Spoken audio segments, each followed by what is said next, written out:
Gloire à Jésus. Nous bénissons le Seigneur. Nous bénissons le Seigneur pour ce moment. Nous rendons toute la gloire à Jésus. On va lire un verset dans le livre de Psaume chapitre 32. On va lire le verset 8. Psaume chapitre 32, verset 8. Il est écrit ceci: je t'instruirai et te montrerai la voie que tu dois suivre. Je te conseillerai, j'aurai le regard sur toi. Verset 9. Ne soyez pas comme un cheval ou un mulet sans intelligence.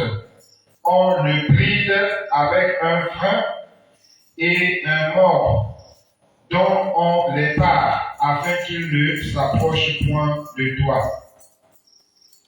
Beaucoup de douleurs sont la part du méchant, mais celui qui se confie en l'Éternel est environné de sa grâce. Juste, réjouissez-vous en l'Éternel et soyez dans la détresse. Poussez des cris de joie, vous tous qui êtes droits de cœur. Alors, donc, le verset 8 du chapitre 32 du livre des Psaumes, Jésus nous dit: je t'instruirai. Donc, il nous parle à chacun de nous. De manière individuelle, Dieu nous parle. Et il dit: je t'instruirai et je te montrerai la voie que tu dois suivre. Je te conseillerai, j'aurai le regard sur toi. Donc, dans ce passage, Dieu nous fait la promesse, parce que le temps ici est au futur, il nous fait la promesse de nous guider dans les voies que nous devons emprunter. Donc, Jésus est celui-là qui, normalement, doit nous guider dans les voies que nous devons suivre. Parce qu'il a promis nous instruire, nous montrer la voie que l'on doit suivre. Donc, il y a une voie que l'on doit suivre. Il y a un chemin que l'on doit suivre. Ça veut donc dire que parmi toutes les voies que l'on peut avoir, parmi tous les chemins que l'on peut emprunter, il y a un chemin que l'on doit suivre, il y a une voie, une seule que l'on doit suivre. Et pour suivre ce chemin, cette voie, il n'y a que le Seigneur pour nous aider, pour que nous soyons capables de voir ce chemin et donc d'y marcher. Voilà pourquoi, sachant qu'il devait y avoir beaucoup de voies que les hommes devaient suivre ou comment ils pouvaient suivre, alors Jésus a dit, a promis dans sa parole qu'il devait nous montrer la seule voie que nous devrons suivre. Voilà pourquoi il a dit doit. Donc ça veut dire que c'est une obligation, c'est une condition sans laquelle on ne peut pas arriver à la bonne destination. On doit suivre le chemin que lui, le Seigneur, nous montre. C'est pas tous les autres chemins qu'on doit suivre. Il y a un chemin obligatoire à suivre que donc chacun de nous devra chercher à connaître. Et ce chemin, bien aimé, il est dit dans le livre de Jean, chapitre 14, verset 6, je suis le chemin, la vérité et la vie. Donc ce chemin-là, c'est Jésus. C'est pour nous dire, bien aimé, que il n'y a qu'un seul chemin qui conduit à la vie éternelle, dans la félicité, dans le bonheur, dans la joie parfaite. Il n'y a qu'un seul chemin, et ce chemin, c'est Jésus. Donc, mon frère, ma soeur, tu dois donner ta vie à Jésus. Tu dois prendre ce chemin qui est Jésus. Tu dois abandonner les autres chemins. Tu dois abandonner les autres voies que tu avais l'habitude de suivre.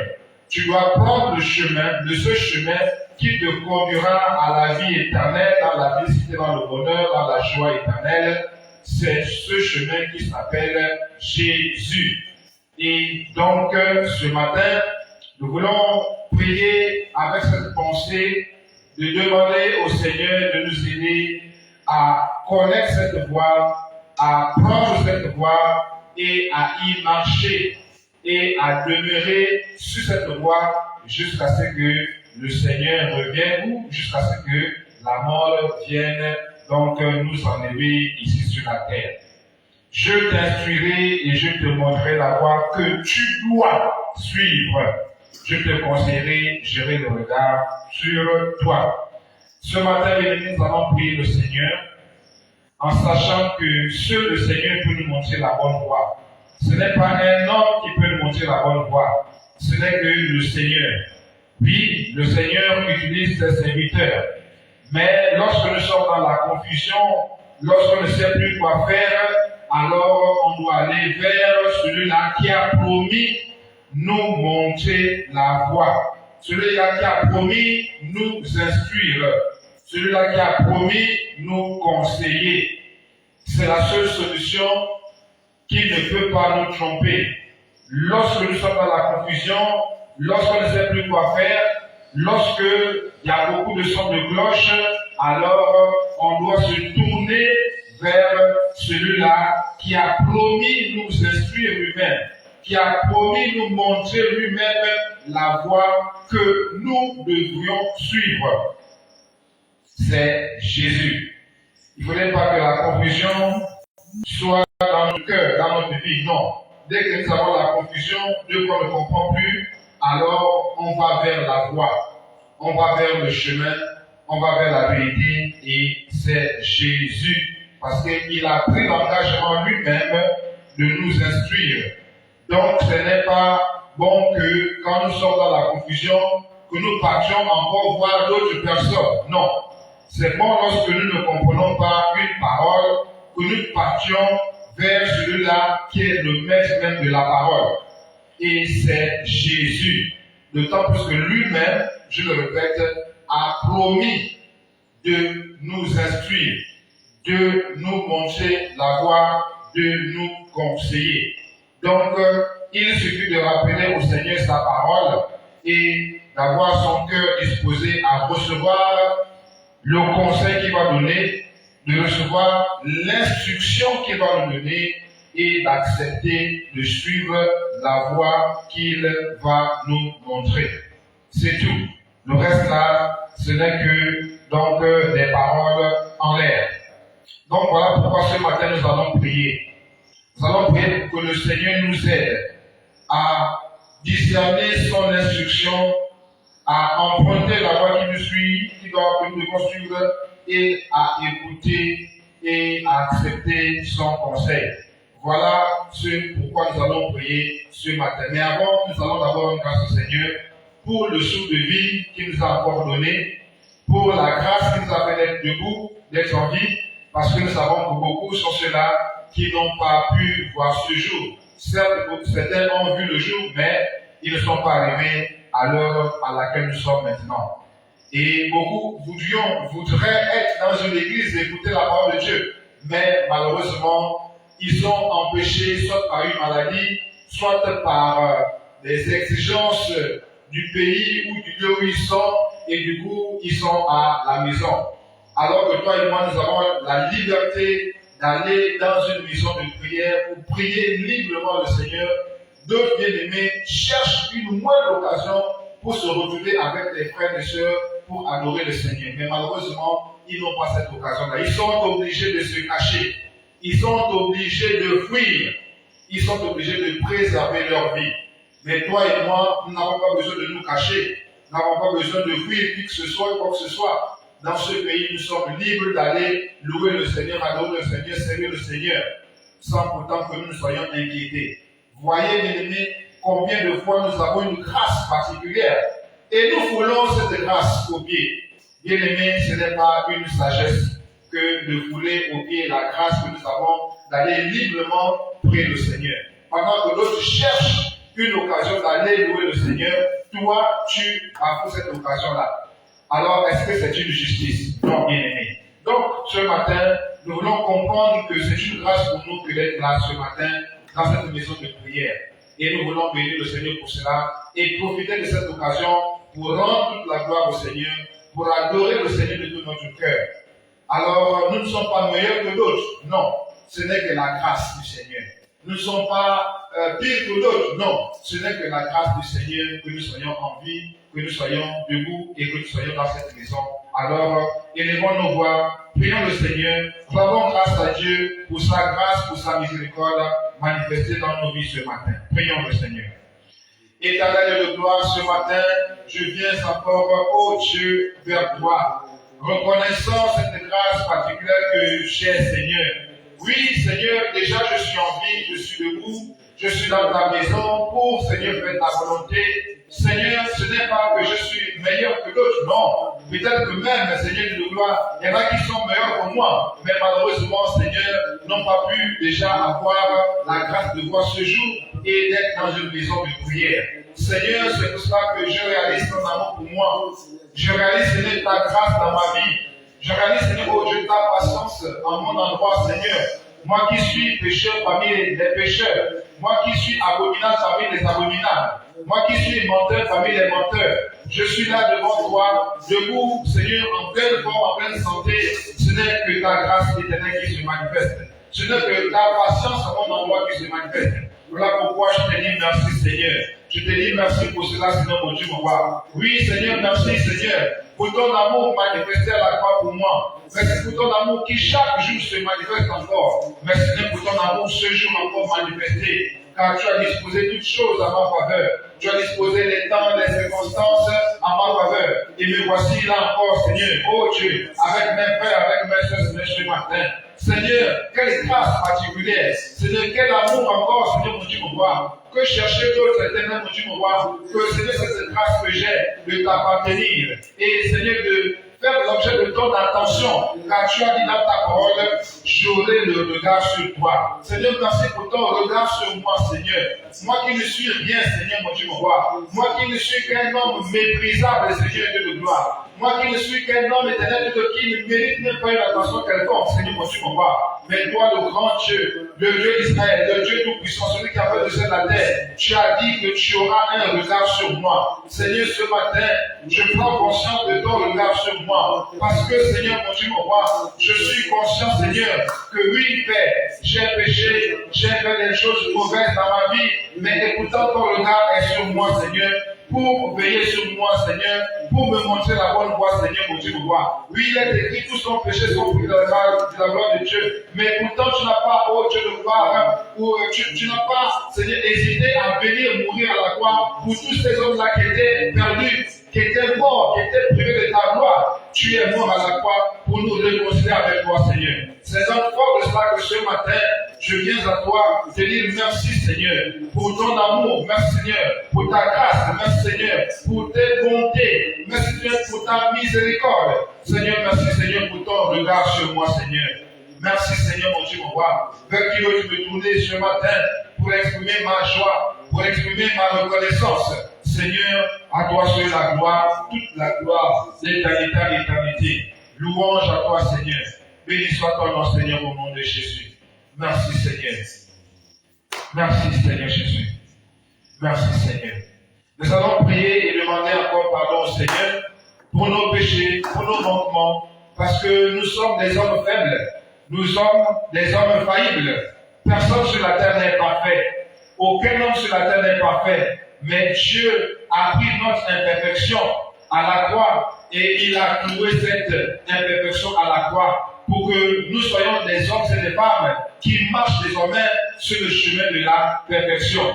Voilà pourquoi ce matin, bien-aimé, tu vas encore élever ta voix pour demander grâce au Seigneur, pour demander pardon à Dieu pour tes imperfections. Nous allons demander pardon au Seigneur, nous allons nous humilier devant le Seigneur pour lui demander pardon pour nos imperfections, pour nos crimes, pour nos péchés innombrables, pour nos mensonges, pour notre sorcellerie, bref, pour tous ces péchés-là que le Seigneur voit dans nos vies, que le Seigneur nous aide. Prions le Seigneur au nom de Jésus. Éternel de gloire, Seigneur, ce matin, je viens devant toi, reconnaissant, Seigneur, que c'est toi seul qui est infiniment saint. C'est toi qui n'as jamais péché. Il n'y a point, ô Dieu de ténèbres en toi. Il n'y a que lumière, car tu es la lumière du monde. En toi, il n'y a que lumière, car tu es la lumière du monde.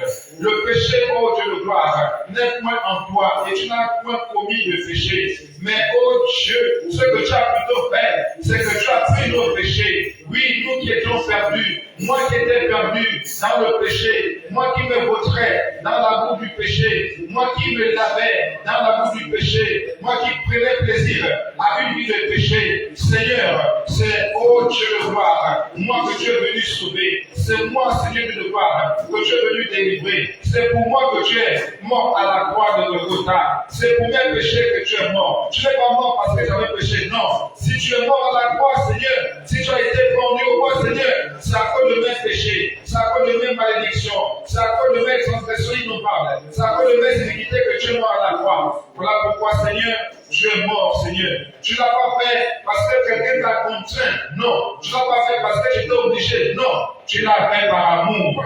Tu l'as fait par amour. Tu l'as fait par amour. Car il est écrit, Dieu a tant aimé le monde qu'il a donné son Fils.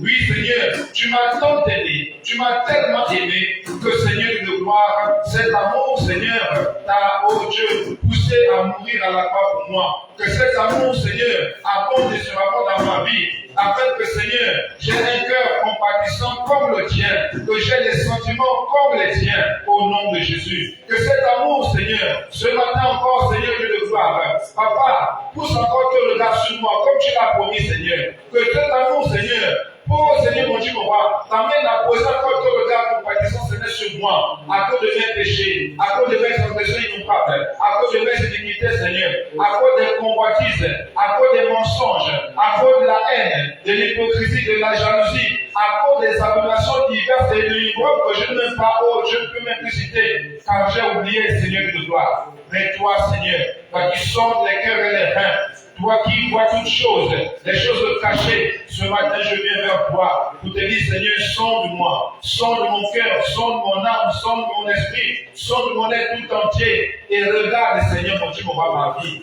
Regarde-moi, Seigneur, viens me délivrer de mes péchés, viens me délivrer de mes iniquités, viens me délivrer, Seigneur, de toutes ces iniquités, Seigneur. Délivre-moi, Seigneur, mon Dieu, mon roi, et remplis-moi de toi, Seigneur.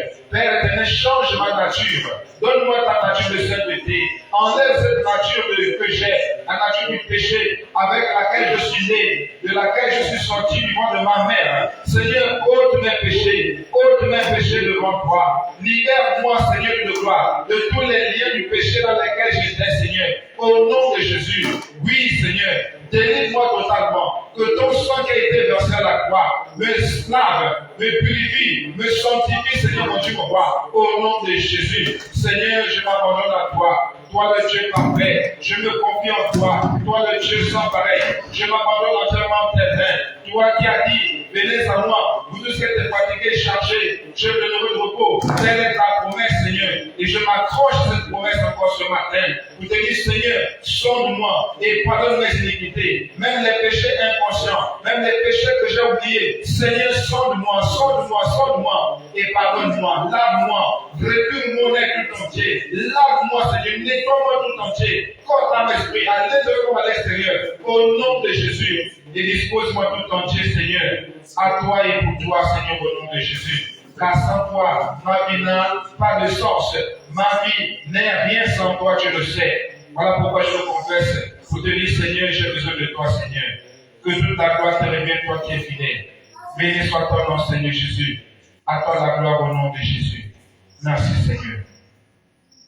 Gloire à ton nom, Jésus. Gloire à ton nom, Jésus. Tu es mon rocher, tu es ma forteresse, mon libérateur, je me confie à toi. Gloire à ton nom, Seigneur Jésus. Oui, Seigneur, c'est là ma prière ce matin. Je me confie en toi, Seigneur. Je me confie en toi. Tu dis, je t'instruirai, je te montrerai la voie que tu dois suivre, je te conseillerai. Alors, nous allons prier ce matin pour dire à Dieu, ce matin, Papa, instruis-moi, apprends-moi tes voies, apprends-moi à reconnaître tes voies, apprends-moi à reconnaître tes voies. Parce que l'instruction, c'est l'enseignement. Alors on va dire à Dieu, Seigneur, enseigne-moi à reconnaître tes voix ou ta voix. Enseigne-moi à reconnaître ta voix. Enseigne-moi à reconnaître ta voix. Élevons nos voix. Demandons au Seigneur cela au nom de Jésus. Il a dit demander et l'on vous le donnera. Oui, Seigneur, mon Dieu, mon roi, tu as promis m'instruire selon ta voix. Tu as promis m'instruire, m'enseigner à reconnaître ta voix. Oui, Seigneur, il y a beaucoup de voix, Seigneur, dans ce monde. Il y a beaucoup de voix, Seigneur, dans nos cœurs. Il y a beaucoup de voix, Seigneur, dans nos vies, Seigneur. Mais il n'y a qu'une seule voix, Seigneur. Il n'y a qu'une seule voix qui conduit à la vie éternelle dans la félicité. Il n'y a qu'une seule voix, Seigneur, qui conduit dans le bonheur éternel. Il n'y a qu'une seule voix. Il n'y a pas plusieurs voix, Seigneur. Il n'y a qu'une seule voix, Seigneur. Et cette voix, toi seul la connais, Seigneur, mon Dieu, voix. Alors, Seigneur, instruis-moi, Seigneur, selon cette voie-là. Apprends-moi à reconnaître cette voie, Seigneur. Tous les jours de ma vie, Seigneur, mon Dieu, mon roi. Apprends-moi à reconnaître, Seigneur, cette voie. Au nom de Jésus. Enseigne-moi, Seigneur, tes voies. Enseigne-moi à marcher selon tes voies. Enseigne-moi à emprunter, Seigneur, tes voies. Enseigne-moi, Seigneur, oh Dieu, à marcher dans tes voies. Seigneur, c'est ce que tu as promis, Seigneur, dans ta parole. Tu as dit dans ta parole, Seigneur, Dieu de toi, que toutes mes sources m'envoient et que mes destinées sont en tes mains. Alors, Seigneur, ce matin, toi qui as la voix, Seigneur, qui conduit à la vie éternelle, dans le bonheur, dans la paix, dans la joie éternelle. Seigneur, ce matin, je viens vers toi. Seigneur, ce matin, je viens vers toi et je me confie à toi, Seigneur, pour te demander encore, oui, enseigne-moi ta voix, enseigne-moi tes voix, enseigne-moi tes voix, enseigne-moi toutes tes voix, Seigneur.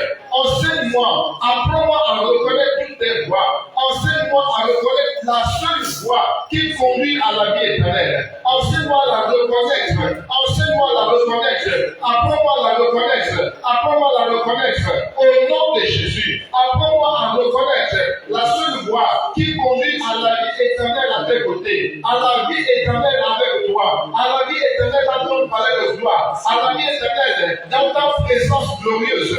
Au nom de Jésus. Seigneur, tu as dit, demandez et l'on vous donnera. C'est ça que tu as dit dans ta parole. Alors ce matin, tu ne demandes pas l'or, tu ne demandes pas l'argent, tu ne demandes pas les maisons, tu ne demandes pas les voitures. Ce que je te demande, Seigneur, c'est que tu m'enseignes à reconnaître ta voix et à marcher, Seigneur, dans cette voie-là. Au nom de Jésus, apprends-moi à reconnaître, Seigneur, ta voix. Au nom de Jésus. Oui, Seigneur, mon Dieu, mon roi, tu as les paroles de la vie éternelle. Alors, Seigneur, Dieu de gloire, enseigne-moi, Seigneur, ta parole. Enseigne-moi, Seigneur, ta voix. Enseigne-moi, Seigneur, Dieu de gloire.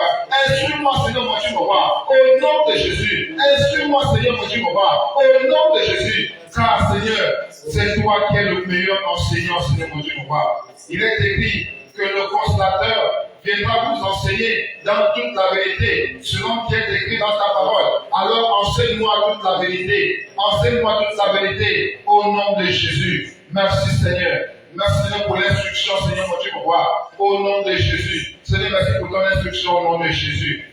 Merci Seigneur. Merci Seigneur au nom de Jésus. Il est écrit, Psaume 102:8, et te montrer la voie à suivre. Jésus dit qu'il va nous montrer la voie à suivre. Donc il y a une voie. La voie est déjà là. Il va nous la montrer. Or, il est écrit dans Jean chapitre 14, verset 6, je suis le chemin. Le chemin égale voie. On peut dire la voie, on peut dire le chemin, on peut dire la route. C'est la même chose. Donc, la voie qu'on doit suivre, c'est Jésus. Et il a dit, je vais te montrer cette voie-là. Alors, ce matin, on va dire à Dieu, Seigneur, apprends-moi à voir ta voix. Enseigne-moi à voir ta voix. Enseigne-moi à reconnaître ce que tu as fait pour moi à la croix. Bien-aimé, la voix que tu as suivie ici, là, c'est Jésus. Et Jésus, qu'est-ce qu'il a fait? Il est mort pour toi et moi. Il a payé le prix de nos péchés. Il a payé le prix de nos iniquités. Il a dit dans sa parole que c'est à cause de nos iniquités qu'il a été transpercé. C'est à cause de nos iniquités qu'il a été flagellé. C'est à cause de nos iniquités, de nos péchés, de nos mauvaises vies, de tout ce que nous savons comme mauvais que nous avons commis. C'est à cause de cela qu'on l'a cloué à la croix, qu'on l'a tué à la croix. Donc, bien aimé, monter la voie, c'est quoi? C'est donc savoir ce que Jésus a fait pour toi et moi. C'est reconnaître cela. Et surtout, Demandez à Dieu de nous aider à accepter ce qu'il a fait pour nous. Demandez à Dieu de nous aider à reconnaître notre vie qui est mauvaise et surtout à rechercher la vie de Jésus. Alors donc ce matin, tu vas dire, Seigneur, apprends-moi à réaliser ton amour pour moi. Apprends-moi à prendre conscience de ce que tu as fait pour moi à la croix. Bien-aimé, il faut que nous puissions être capables de réaliser ce que Jésus a fait pour nous à la croix. Il est mort pour nos péchés. C'est un acte d'amour, bien-aimé. Nous devons réaliser, nous devons être conscients de l'amour de Dieu pour nous. Et cet amour-là s'est matérialisé par sa mort à la croix. Bien-aimé, il faut que tu sois capable de comprendre cela. Tant que tu n'as pas compris pourquoi Dieu est mort à la croix, tant que tu n'as pas compris pourquoi Jésus est mort pour toi à la croix, tu ne pourras jamais mesurer l'intensité de la douleur qu'il a éprouvée à la croix et surtout tu ne pourras jamais mesurer la puissance de son amour pour toi. Tu ne pourras jamais comprendre vraiment la grandeur de son amour pour toi. Alors ce matin, je veux que tu comprennes, bien-aimé, nous devons comprendre, bien-aimé, que c'est par amour pour nous. C'est parce qu'il nous a tellement aimés qu'il est venu mourir à la croix. Pour toi, pour moi. Alors ce matin, je veux que tu puisses réaliser cela. Réalise combien Dieu a souffert pour toi, alors qu'il n'était même pas obligé de le faire. Réalise combien Dieu a été humilié pour toi, alors qu'il n'était même pas obligé de le faire. Ce que toi et moi méritaient, c'était la mort, un point interne. Mais Dieu n'a pas regardé à cela. Il a regardé à son amour pour toi et moi. Et il a décidé de venir mourir à la croix. Alors ce matin, réalise cela. C'est ce que ça veut dire, je te montrerai la voie que tu dois suivre. La voie, c'est Jésus. C'est Jésus que tu dois suivre, bien-aimé. Ce n'est pas le monde que tu dois suivre, non. C'est Jésus que tu dois suivre. Pourquoi? Parce qu'il est mort à la croix pour toi, pour te réconcilier avec Dieu, pour te remettre sur le chemin qui conduit à la vie éternelle. Alors ce matin, prie maintenant le Seigneur. Demande à Dieu d'ouvrir ton cœur afin que tu puisses l'aimer, que tu puisses l'aimer comme il t'a aimé, que tu puisses le suivre, lui Jésus, et oublier les voies du monde. Élevons nos voix pour le Seigneur. Éternel de gloire, oui Seigneur, ce matin, je prends conscience encore de ce que tu es mort à la croix pour moi. Je prends conscience encore ce matin de ce que si tu es mort à la croix, ce n'est pas au Dieu de gloire, pour ton bon plaisir, ce n'est pas pour te glorifier Seigneur, non, ce n'est pas pour montrer que tu es fort, que non, tu n'es pas mort pour cela, Seigneur, mon Dieu, mon roi. C'est que tu es tellement puissant que il suffit seulement que tu dises un mot et tout ce qu'on t'appelle, on ne devait pas le faire Seigneur. Mais si tu as accepté de subir les humiliations, on t'a insulté, on t'a frappé, on t'a blessé, on t'a fait des choses vraiment inimaginables, Seigneur, mon Dieu, mon roi. Tu as enduré tout cela pour moi, Seigneur.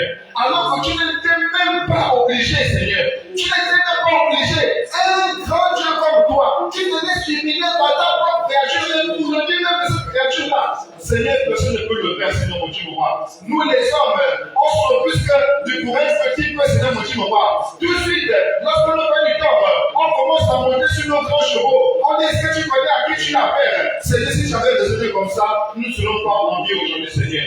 Mais Seigneur, tu as accepté tout ce qu'on a fait sur toi, les humiliations, les moqueries, tout. Tu as accepté, tu n'as pas ouvert la bouche éternelle, mon Dieu, tu n'as pas bronché, tu n'as pas murmuré, tu as tout accepté, Seigneur. Seigneur, cela parce que tu nous as aimé, Seigneur. Alors, Seigneur, ce matin, s'il te plaît, Papa, ouvre nos cœurs pour que nous puissions le réaliser, Seigneur. Ouvre nos cœurs pour que nous puissions en être conscients, Seigneur. Ouvre nos cœurs pour que nous puissions, Seigneur, nous voir. Seigneur, vivre étant conscients, Seigneur, de ce que tu as fait pour nous, Seigneur. Et que cela nous change, que cela nous aide à détourner nos vies, détourner nos cœurs, des choses qui ne te glorifient pas, Seigneur. Que ton amour pour nous, Seigneur, vienne nous détacher, vienne nous libérer, vienne nous délivrer, Seigneur, du manque, Seigneur, de reconnaissance, de l'ingratitude. Parce que lorsque nous vivons loin de toi, lorsque nous vivons nos vies par nous-mêmes, c'est de l'ingratitude. Mais Seigneur, ce matin, oui, Seigneur, je réalise ton amour pour moi, Seigneur. Je réalise ton amour pour moi, Seigneur. Voilà pourquoi, Seigneur, je te supplie, Seigneur, mon Dieu, mon Père. Apprends-moi, Seigneur, à t'aimer, Seigneur. Aide-moi, Seigneur, à t'aimer, Seigneur. Aide-moi, Seigneur, à t'aimer, Seigneur. Aide-moi, Seigneur, à t'aimer, Seigneur. Que ma vie, Seigneur, que le restant de ma vie maintenant, Seigneur, soit maintenant pour t'aimer, Seigneur. Soit maintenant pour t'aimer, Seigneur. Soit maintenant pour t'aimer, Seigneur. Soit maintenant pour t'aimer, Seigneur. Au nom de Jésus. C'est cela que je demande, Seigneur, ce matin. Oh, papa, s'il te plaît, souviens-toi de moi, Seigneur. Souviens-toi de moi au nom de Jésus. Souviens-toi de moi au nom de Jésus. Merci, Seigneur, mon Dieu, mon roi. Merci, papa. Merci, Seigneur, mon Dieu, mon roi. Souviens-toi de moi au nom de Jésus. Merci, Seigneur. Nous allons encore prier. Il est écrit, je te conseillerai. Bien-aimé, le Seigneur est celui qui nous conseille. Et les conseils de Dieu se trouvent dans sa parole. Les conseils de Dieu, ce sont les prédications que nous écoutons chaque dimanche ici. Voilà les conseils que Dieu nous donne. Ce sont les prédications que nous écoutons. C'est, vous savez, les prédications que Dieu nous donne.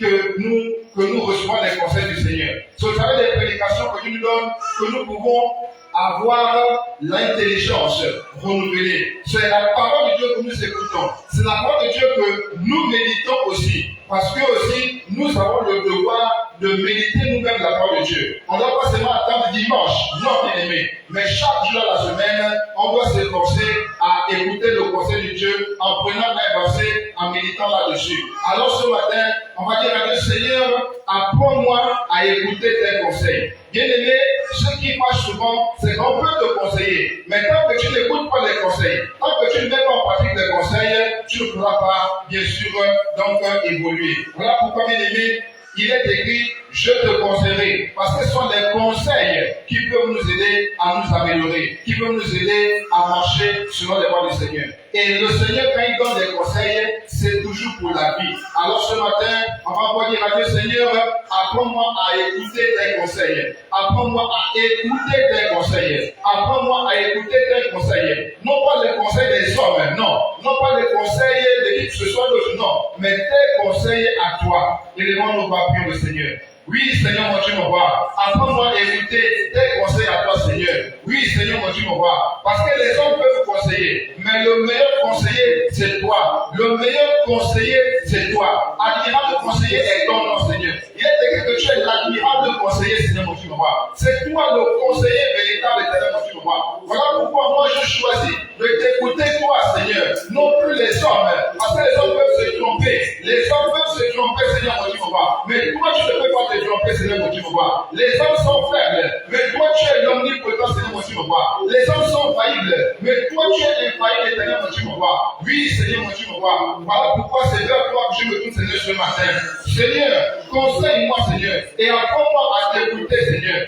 Ouvre mon entendement pour comprendre l'Éternel, pour saisir le Seigneur, mon Dieu, mon roi, le conseil que tu me donnes, au travers de ta parole, au travers de ton esprit, Seigneur, mon Dieu, mon roi, au nom de Jésus. Seigneur, apprends-moi à marcher selon tes conseils. Apprends-moi à marcher selon tes conseils. Apprends-moi à marcher selon tes conseils. Au nom de Jésus, chaque jour que tu m'accordes de vie, apprends-moi à marcher selon tes conseils. Au nom de Jésus. Seigneur, aide-moi dans tout cela, car c'est une entreprise grande, une entreprise merveilleuse, mais aussi difficile, Seigneur, mon Dieu, mon roi, parce que la chair est toujours là, Seigneur. Pas impossible, Seigneur, mon Dieu, mon roi. Mais avec toi, Seigneur, nous sommes plus que vainqueurs. Voilà pourquoi, Seigneur, ce matin, j'écris ma victoire. J'écris ma victoire. Je déclare que je suis plus que vainqueur. Je déclare que je suis plus que vainqueur. Parce que c'est toi qui me fortifie. Parce que c'est toi, Seigneur, de gloire, qui m'instruit. C'est toi, Seigneur, qui me montre la voie que je dois suivre. C'est toi, Seigneur, qui me conseille. Seigneur, toi, comme conseiller à mes côtés, Seigneur, je ne peux que réussir l'éternel, mon Dieu, mon roi. C'est toi, mon bon coach. C'est toi le meilleur coach. Au nom de Jésus. C'est toi le meilleur enseignant. Au nom de Jésus. C'est toi, Seigneur, le meilleur indicateur. Au nom de Jésus. C'est toi le meilleur instructeur. Au nom de Jésus. Voilà pourquoi, avec toi, Seigneur, je suis et je serai toujours plus que vainqueur. Parce que ce n'est plus moi qui vis, mais c'est toi qui vis désormais en moi. Au nom de Jésus. C'est toi ma lumière. Voilà pourquoi tu appelles de moi la lumière du monde. Au nom de Jésus. Alors que ma lumière brille. Alors que ma lumière brille. Que ma lumière brille. Que ma lumière brille. Que ma lumière brille. Que ma lumière brille. Elle brillera à jamais. Elle brillera toujours. Au nom de Jésus. Car Seigneur, ce n'est plus par moi que je vis, mais c'est par toi que je vis désormais. Au nom de Jésus. Au nom de Jésus. Merci Seigneur mon Dieu mon roi. Merci Seigneur mon Dieu mon roi. Merci Seigneur. Merci de me soutenir dans cette marche. Merci de me soutenir dans cette marche, oh mon Dieu mon roi. Que toute la gloire te revienne Seigneur. Merci Seigneur Jésus. Merci Seigneur Jésus. Soutiens-moi, oh. Jésus, soutiens-moi, oh. Oh, soutiens-moi, oh. Jésus, soutiens-moi, oh. Sans toi, je ne peux rien, oh. Jésus, soutiens-moi, oh oui, sans toi, je ne peux rien, oh. Jésus, soutiens-moi, oh, soutiens-moi, Jésus, et soutiens-moi, oh.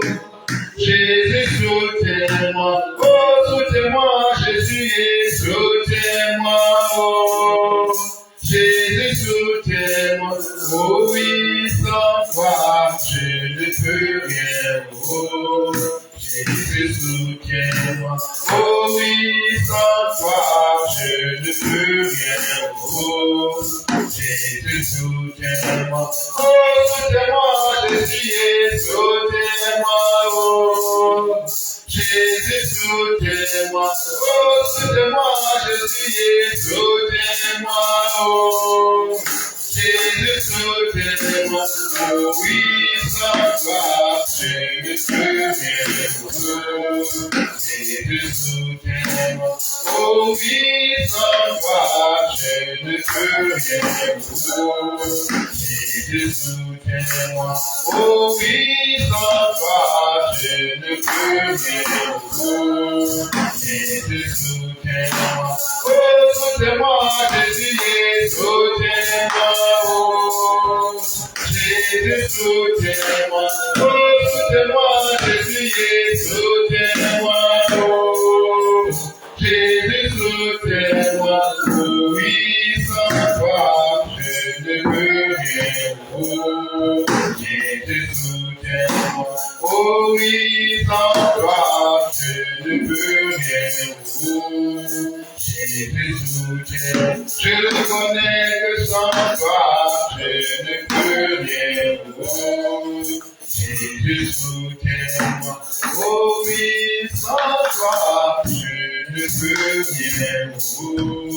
Jésus, soutiens-moi, oh. Alors, il est encore sa bien-aimée, demande le soutien du Seigneur. Parce que oui, sans Jésus, nous ne pouvons rien. Il a dit dans sa parole, sans moi, vous ne pouvez rien faire. Alors ce matin, bien-aimé, nous allons voir dire à Dieu ce matin, Seigneur, sans toi, je ne suis rien. Sans toi, je ne peux rien. Soutiens-moi dans ce combat de tous les jours, parce que nous sommes engagés dans un combat, bien-aimé. Un combat perpétuel jusqu'à ce que le Seigneur revienne nous chercher. Nous sommes dans ce combat-là. Alors dans ce combat, nous avons besoin vraiment d'un partenaire.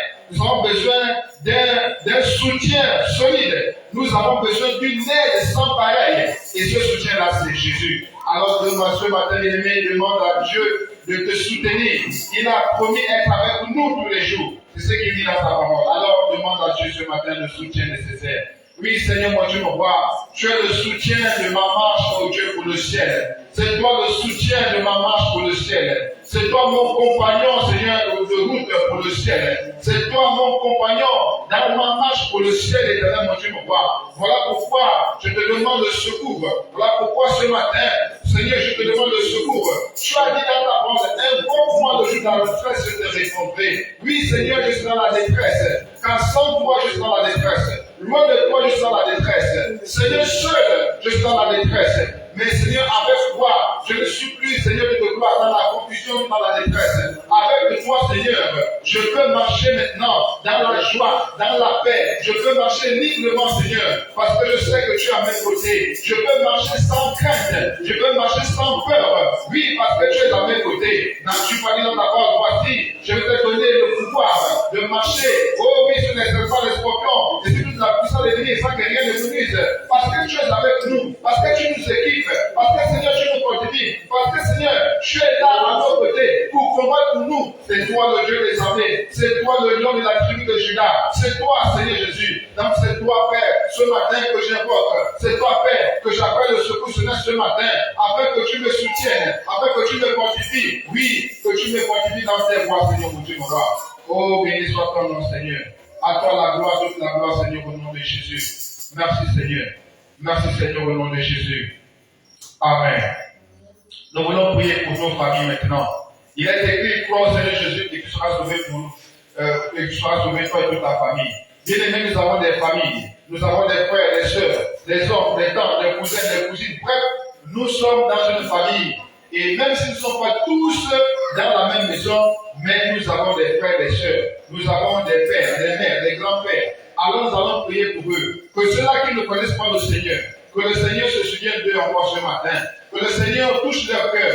Que le Seigneur les ramène sur le bon chemin. Le chemin de la vie éternelle avec lui. Et les bons nous voient, prions pour le salement de nos familles. Prions le Seigneur au nom de Jésus. Éternel de gloire ce matin, je viens à toi, Seigneur.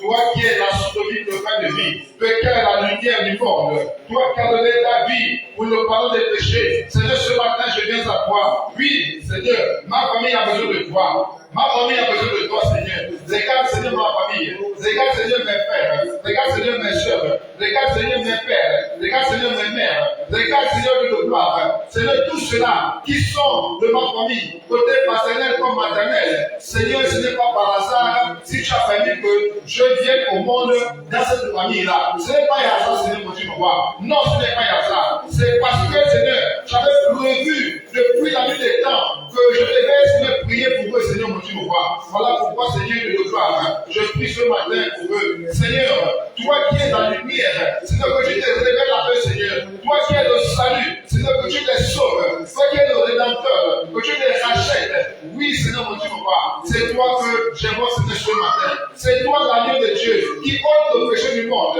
Seigneur, souviens-toi d'eux, Seigneur, ce matin encore. Ôte leur péché devant toi, Seigneur. Ramène-les, Seigneur, sur la bonne voie, Seigneur. Amène-nous, ô Dieu de gloire, dans notre famille, à te servir véritablement, en destin vérité. Amène-nous dans notre famille, à des serviteurs fidèles, à des serviteurs qui te craignent, à des serviteurs qui marchent dans la crainte de ton nom, comme Job l'a fait. Seigneur, nous pouvons aussi le faire aujourd'hui. D'autant plus que nous avons un compagnon, ô Dieu de gloire, il est parlant infaillible, le Saint-Esprit, Seigneur. Alors, Seigneur, mon Dieu, convainc, Seigneur, le péché, le justice et le jugement, et ramène tous ceux de ma famille sur le droit chemin. Ramène tous ceux de ma maison, Seigneur, sur le droit chemin. Ramène tous ceux de mon côté paternel, de mon côté maternel, à revenir vers toi. Ramène-les à toi. Amène-les à revenir à toi. Au nom de Jésus, car c'est toi, le Dieu de notre salut, le Dieu véritable, c'est toi, le rédempteur, c'est toi, le ressuscité, c'est toi. Oui, Seigneur, il n'y en a pas un autre. Alléluia. Que ce soit sous la terre, sous la mer, que ce soit sur les eaux, que ce soit dans les airs, dans les cieux, il n'y a pas un autre rédempteur. Il n'y a pas un autre ressuscité. Il n'y a pas un autre agneau. Le seul agneau que nous connaissons s'appelle Jésus-Christ de Nazareth. Celui qui a été, oh oui, crucifié à la croix de Golgotha. Ce jour-là, il s'est écrié, tout est accompli. C'est le Dieu qui a déclaré un jour sur la croix de Golgotha, tout est accompli. Que j'invoque ce matin sur ma vie, sur ma maison, sur ma famille, sur les membres de ma famille. Au nom de Jésus, ce sont eux-là que j'invoque ce matin. Ce sont eux-là que j'appelle le secours. Ce sont eux-là que j'appelle pour délivrer ma famille, pour délivrer ma maison, pour délivrer, Seigneur de gloire, chaque membre de ma famille. Au nom de Jésus, je l'appelle au secours ce matin. Père, le Dieu qui a dit à la croix de Golgotha, tout est accompli. C'est celui-là que j'invoque. C'est celui-là qui s'est fait chair, qui est venu en chair et en os pour le salut de l'humanité. Alors c'est celui-là que j'invoque ce matin. Pour le salut de ma famille. Pour le salut de ma famille. Pour le salut de ma famille.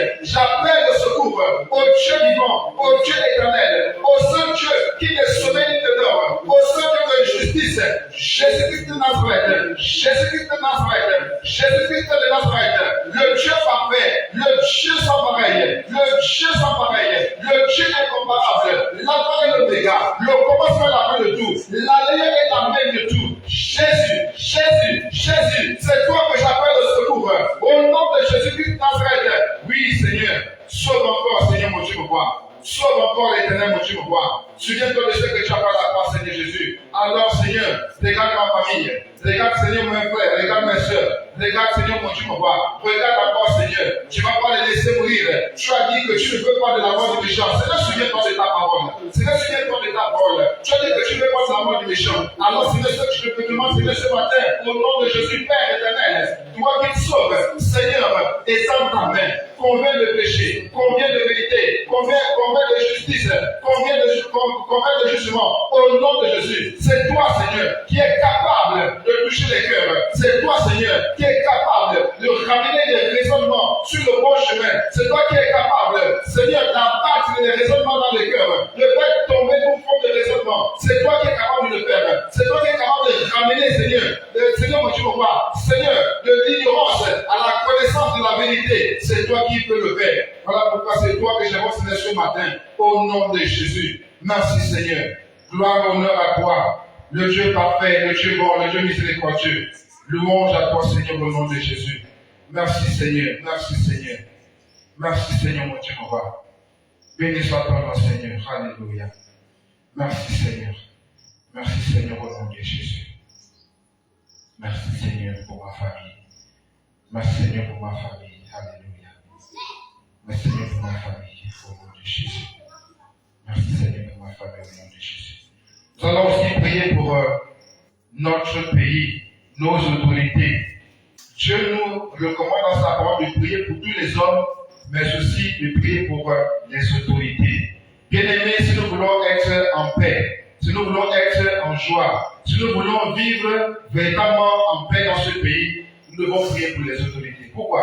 Parce que les autorités ont le pouvoir. Les autorités ont reçu de la part de Dieu le pouvoir de décider et de faire appliquer leurs décisions. C'est comme ça. On ne peut rien faire. On ne peut rien changer. C'est comme ça. On ne peut pas changer cela. Dieu a donné à nos hommes politiques, bref, à ceux qui nous gouvernent, l'autorité, le pouvoir de prendre des décisions et de les faire appliquer, qu'on le veuille ou non. Voilà pourquoi nous devons prier pour eux. Nous devons prier pour eux pour que Dieu puisse attacher leur cœur sur le bon chemin.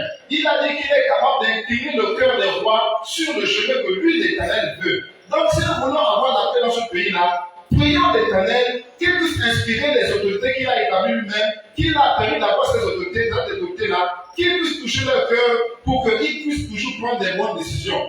Voilà pourquoi, bien aimés, c'est important de prier pour nos autorités. Alors, prions pour eux, afin que le Seigneur puisse les guider, que le Seigneur puisse les inspirer, que le diable ne les inspire pas, mais que Dieu inspire nos autorités, notamment le président de la transition, que le Seigneur vraiment le guide, parce qu'il est entouré des conseillers, mais ils ne sont pas tous sur le bon chemin. Alors que le Seigneur guide nos autorités, inspire nos autorités et les conduit sur la voie qu'ils doivent suivre. Prions le Seigneur. Éternel de gloire, oui Seigneur, nous bénissons ton nom, Seigneur. Toi qui as permis que nous soyons des autorités dans cette nation, Seigneur. Et aujourd'hui, Seigneur, mon Dieu, mon roi, nous avons une nouvelle, Seigneur, classe d'autorité, Seigneur. Un nouveau modèle de gestion de l'État, Seigneur, mon Dieu, mon roi. C'est toi qui as permis cela, Seigneur, mon Dieu, mon roi. Mais nous, Seigneur, ce que nous savons faire, c'est prier pour tous ceux qui sont élevés en dignité, notamment nos autorités, à commencer par le président de la transition, jusqu'au dernier responsable dans ce pays, Seigneur, mon Dieu, mon roi. Que ce soit dans la famille, Seigneur, mon Dieu, mon roi, ou au quartier, ou au village, ou le canton, ou je ne sais pas, Seigneur, tous ceux qui sont élevés en dignité, Seigneur, mon Dieu, mon roi, quel que soit, Seigneur, oh Dieu, l'aspect ou le domaine, Seigneur, nous prions, Seigneur, pour toutes ces personnes, Seigneur, mon Dieu, mon roi, que toi, Seigneur, de qui nous vient l'autorité, de qui nous vient le pouvoir de commander, le pouvoir de diriger, Seigneur, que tu donnes à chacun la sagesse, la crainte de ton nom, Seigneur, mon Dieu, mon roi, afin qu'ils puissent exercer leur pouvoir, exercer leur autorité selon ta voix, selon tes desseins à toi, selon ton dessein à toi, selon ta volonté parfaite, au nom de Jésus. Non pas pour satisfaire les hommes, non, mais pour te satisfaire toi. Parce que l'autorité ne vient pas des hommes, l'autorité vient de toi, le pouvoir vient de toi. Oui, Seigneur, le commandement vient de toi. Donc, l'exercice de l'autorité et du commandement doit te glorifier. Voilà pourquoi, Seigneur, mon Dieu, mon roi, nous te supplions, Seigneur, d'instruire, Seigneur, nos autorités, d'instruire, Seigneur, nos responsables, dans la bonne voie qu'ils doivent suivre, de les guider, Seigneur, mon Dieu, mon roi, dans la bonne voie qu'ils doivent suivre, afin qu'ils puissent se décider, afin qu'ils puissent prendre de bonnes décisions, Seigneur, mon Dieu, mon roi, pour, oh Dieu, faire ta volonté.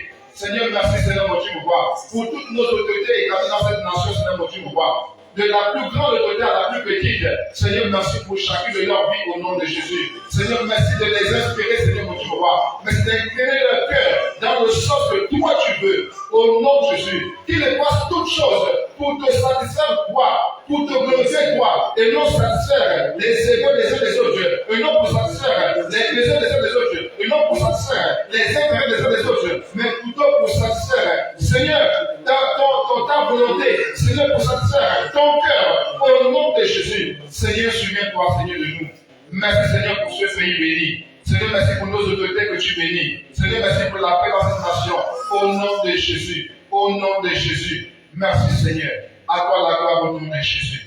Merci, Seigneur, au nom de Jésus. Nous allons prier pour l'éducation dans notre pays. Vous savez, à un moment donné, les enseignants ont déposé un préavis de grève parce qu'il y a beaucoup de problèmes dans ce ministère.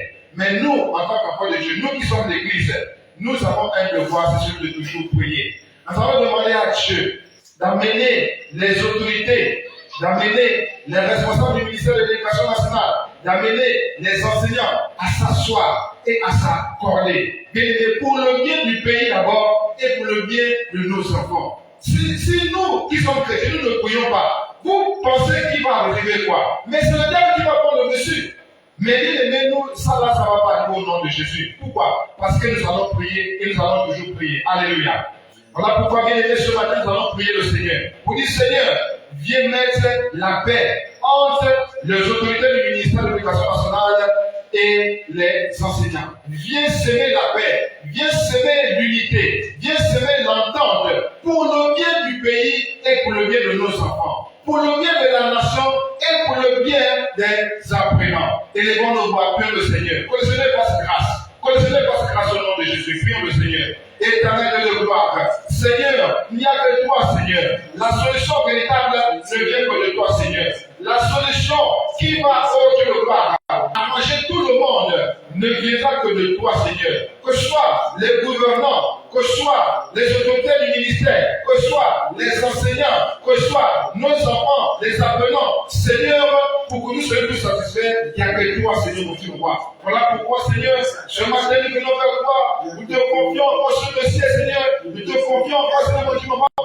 Seigneur, ce grand problème qu'il y a dans l'éducation nationale au Gabon, afin que, Seigneur, tu étendes ta main, Seigneur, que tu étendes ta main, Seigneur, parce qu'il y a des bruits, Seigneur, des menaces à gauche, à droite, de ceci, de cela, Seigneur, mais tout cela, nous brisons au nom de Jésus. Nous brisons tout cela au nom de Jésus. Nous ne voulons pas du désordre. Nous ne voulons pas, Seigneur, mon Dieu, du désordre. Nous voulons seulement l'entente, la compréhension et l'unité au nom de Jésus. Nous refusons les menaces. Nous refusons tout ce qu'il y a, oh Dieu, des idées cachées, des projets maléfiques cachés derrière cela. Au nom de Jésus, nous refusons cela. Tous ceux qui viennent avec de telles idées vont échouer l'abandonnement. Au nom de Jésus, nous voulons simplement que le ministère, avec les gouvernants et les enseignants, Seigneur, s'accorde pour le bien de tous, pour le bien de tout le monde, pour le bien de la nation. Parce que tout ce que les enseignants réclament, ce n'est pas seulement pour le bien des enseignants, mais c'est pour le bien des apprenants, c'est pour le bien de la nation. Parce que l'éducation nationale au Gabon est mal vue à l'extérieur. Donc tout cela, Seigneur, c'est pour le bien de tout le monde. Voilà pourquoi, Seigneur, que ce soit les ministres de l'éducation nationale et tous ces collaborateurs, que ce soit les enseignants et tous ceux qui tournent autour, que ce soit, Seigneur, mon Dieu, le gouvernement, Seigneur, Papa, que la solution soit trouvée. Donne-leur la solution, Seigneur. Donne-leur la solution, Seigneur, mon Dieu, mon roi. Seigneur, touche les cœurs des uns des autres. Touche le cœur des enseignants. Touche le cœur du ministère, des gens du ministère. Touche le cœur, Seigneur, des autorités, du gouvernement, Seigneur, du président. Bref, Seigneur, touche le cœur de tous ceux qui sont concernés dans ce gros dossier de l'éducation nationale, avec une solution définitive soit trouvée pour que nous n'ayons plus de tels troubles, Seigneur, mon Dieu, mon roi, au nom de Jésus. Seigneur, c'est toi qui es notre secours. C'est toi notre solution, Seigneur, mon Dieu, mon roi. C'est vers toi que nous nous tournons, Seigneur. Oui, Seigneur, ceux qui ne te connaissent pas peuvent aller dans la rue pour faire grève. Mais nous te connaissons. Nous te connaissons. C'est vers toi que nous venons faire grève. C'est auprès de toi que nous faisons grève maintenant. C'est vers toi que nous tournons pour te dire, Seigneur, tout cela, Seigneur, nous ne voulons plus, Seigneur, mon Dieu, mon roi. Tous ces débats, toutes ces discussions, toutes ces dissensions, toutes ces mésententes, toutes ces divisions, nous n'en voulons pas, Seigneur. Ça n'est assez, Seigneur, mon Dieu, mon roi. Beaucoup ont souffert. Beaucoup en sont morts, l'éternel, mon Dieu, mon roi. Mais Seigneur, cela suffit désormais au nom de Jésus. Alors, Seigneur, nous venons vers toi ce matin pour te demander une seule chose, de trouver la solution, Seigneur. Viens assainir ce climat, Seigneur, mon Dieu, mon roi. Et viens répandre la paix, l'unité, l'entente, la compréhension pour le bien de la nation. Au nom de Jésus. Voilà ce que nous demandons, Seigneur, mon Dieu, mon roi. Alors, nous abandonnons ce temps tes mains, Seigneur. Que toi, ce soit au contrôle, Seigneur. que tout ce qui a été programmé, Seigneur mon Dieu, mon roi, dans des réunions secrètes, que tout ce qui a été programmé, Seigneur mon Dieu, mon roi, dans des réunions publiques, Seigneur, que tout ce qui a été dit, que tout ce qui a été, oh mon Dieu, mon roi, projeté, qui ne vient pas de toi, qui est là pour, oh Dieu, continuer à semer le trouble, nous l'annulons pur et simplement au nom de Jésus. Mais ce que nous voulons, c'est seulement voir l'unité, la compréhension, l'entente et l'accomplissement, Seigneur, de ce que tu as prévu, Seigneur, pour notre pays, en termes d'éducation, au nom de Jésus. Les mauvais programmes, nous les refusons au nom de Jésus. Les programmes sataniques dans notre éducation, nous les refusons au nom de Jésus. Toutes ces choses, nous les annulons au nom de Jésus. Nous refusons ces choses au nom de Jésus. Alors je prie au nom de Jésus que toi, le Dieu de l'unité, que tu viennes maintenant, Seigneur, réconcilier, Seigneur, les enseignants, le gouvernement, le ministère, que tu les réconcilies autour de l'intérêt général, au nom de Jésus, autour de l'intérêt de notre nation. Alléluia. Merci Seigneur. Gloire, honneur à toi qui vit à jamais, au nom de Jésus. Merci Seigneur Jésus. Merci Seigneur. Merci Seigneur pour l'accomplissement de tes promesses. Que toute la gloire te revienne, toi qui exauces à nos prières, au nom de Jésus. Amen. Alléluia. Alléluia. Amen, amen, amen. Est-ce qu'on peut se lever et acclamer le Seigneur pour l'exaucement de nos prières? Nous pouvons acclamer le Seigneur, acclamer le Seigneur, acclamer le Seigneur, acclamer le Seigneur, acclamer le Seigneur, parce qu'il est celui qui exauce à nos prières. Il a dit que tout ce que le voyez en priant, vous l'avez reçu et vous le venez par accomplir. Il a dit que vous pouvez parce que vous me prierez et je vous exaucerai. Sur la base de ce promesse, Père éternel, je dis comme merci, nous acclamons, acclamons, acclamons, acclamons, acclamons. Jésus, Jésus, Jésus, Jésus, Jésus, Jésus, Jésus, Jésus, accorde la gloire, accorde la gloire, accorde la gloire, accorde la gloire, accorde la gloire, accorde la gloire. Jésus, merci Jésus, merci Jésus, merci Jésus, merci Jésus, merci Jésus, merci Jésus, merci Jésus, merci Jésus, merci Jésus. Alléluia. Gloire à Dieu qui règne dans les cieux. Alléluia. Disons gloire à Dieu qui règne dans les cieux. Alléluia. Encore gloire à Dieu qui règne dans les cieux. Alléluia. Nous chantons tous Alléluia. Alléluia. Nous chantons Alléluia. Alléluia. Nous chantons tous Alléluia. Alléluia. Nous chantons Alléluia. Alléluia. Encore gloire à Dieu qui est dans les cieux. Alléluia. Chantons gloire à Dieu qui est dans les cieux. Alléluia. Nous chantons tous Alléluia. Alléluia. Nous chantons tous Alléluia. Alléluia. Nous chantons tous Alléluia. Alléluia. Nous chantons tous Alléluia. Alléluia. Alléluia. Nous sommes plus que vainqueurs par le nom de Jésus. Alléluia.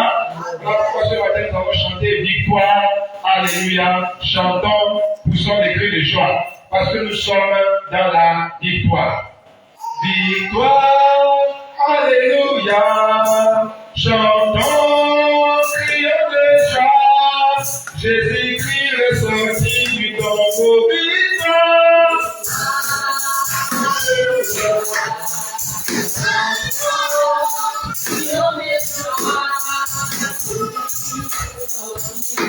Victoire, victoire, alléluia. Chantons, crions de joie. Jésus-Christ est sorti. Encore victoire.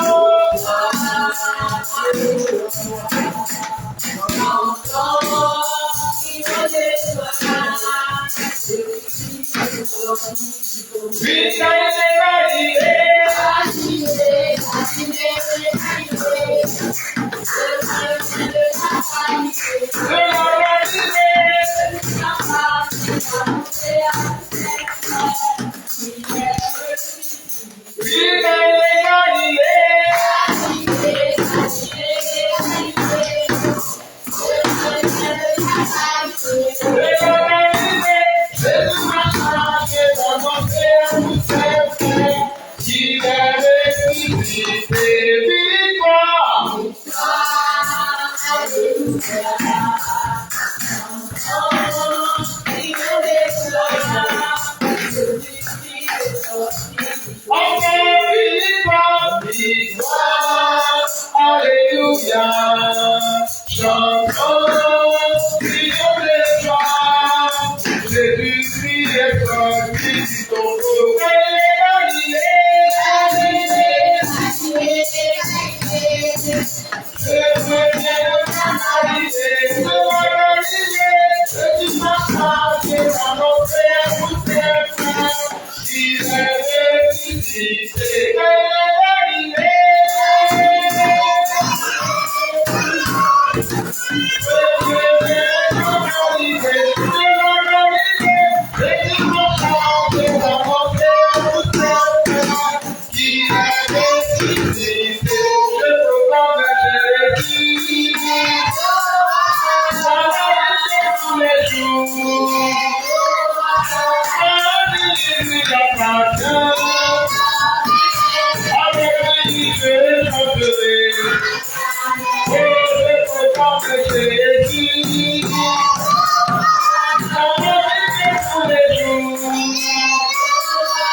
Montez,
Bénissons le Seigneur.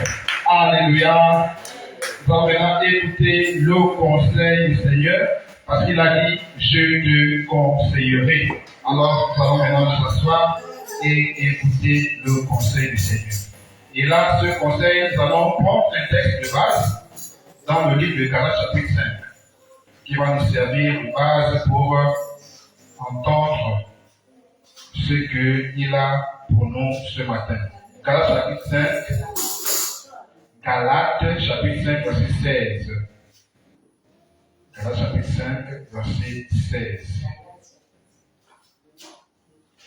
Alors, je lis Galates chapitre 5, verset 16, il est écrit ceci. Je dis donc, marchez selon l'esprit, et vous n'accomplirez pas les désirs de la chair.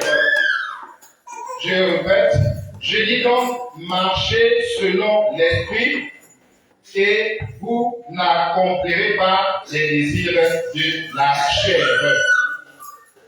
Alors, ici, le Seigneur nous recommande, c'est un ordre qu'il nous donne, celui de marcher selon l'esprit. Alors, le thème de ce matin, c'est la nécessité de marcher selon l'esprit de Dieu. La nécessité de marcher selon le Saint-Esprit, l'Esprit de Dieu. Dieu a un esprit, et cet esprit est appelé le Saint-Esprit. Pourquoi? Parce que Dieu lui-même, il est saint, donc son esprit est aussi saint. Voilà pourquoi on appelle ça le Saint-Esprit. Donc ici, il est nécessaire pour toi et moi que nous puissions marcher selon le Saint-Esprit. Alors maintenant, pourquoi nous devons marcher selon le Saint-Esprit? Déjà, on doit comprendre une chose très très importante, bien aimé. Depuis la création, ou avant même que nous ne soyons créés, Dieu a toujours voulu être au milieu de son peuple. Quand Dieu était encore avec les anges et nous les humains, on n'était pas encore créés, dans sa pensée déjà, il avait l'intention de vivre avec nous. Donc dès qu'on devait être créé, il devait aussi en même temps être avec nous. C'était ça sa pensée depuis donc que que le monde a existé. Il avait toujours eu ce désir, ce souci d'être au milieu de son peuple. Et lorsque nous voyons dans le jardin d'Éden, on voit très bien justement cette pensée que Dieu avait. Dès lors qu'il a fini de créer le monde, la terre et tout ce qui est en fait, vous le connaissez, on va plus revenir là-dessus. Il a créé à la fin Adam et puis Ève est venue par la suite et il les a mis dans le jardin. Et quand il les a mis dans le jardin, il a aussi eu le désir d'être avec eux. Vous savez pourquoi? Chaque fois, Dieu venait les visiter dans le jardin. Dieu aurait pu dire, bon, j'ai fini de créer l'homme, je vais dans le jardin et moi je repars chez moi, je reste au ciel. Non.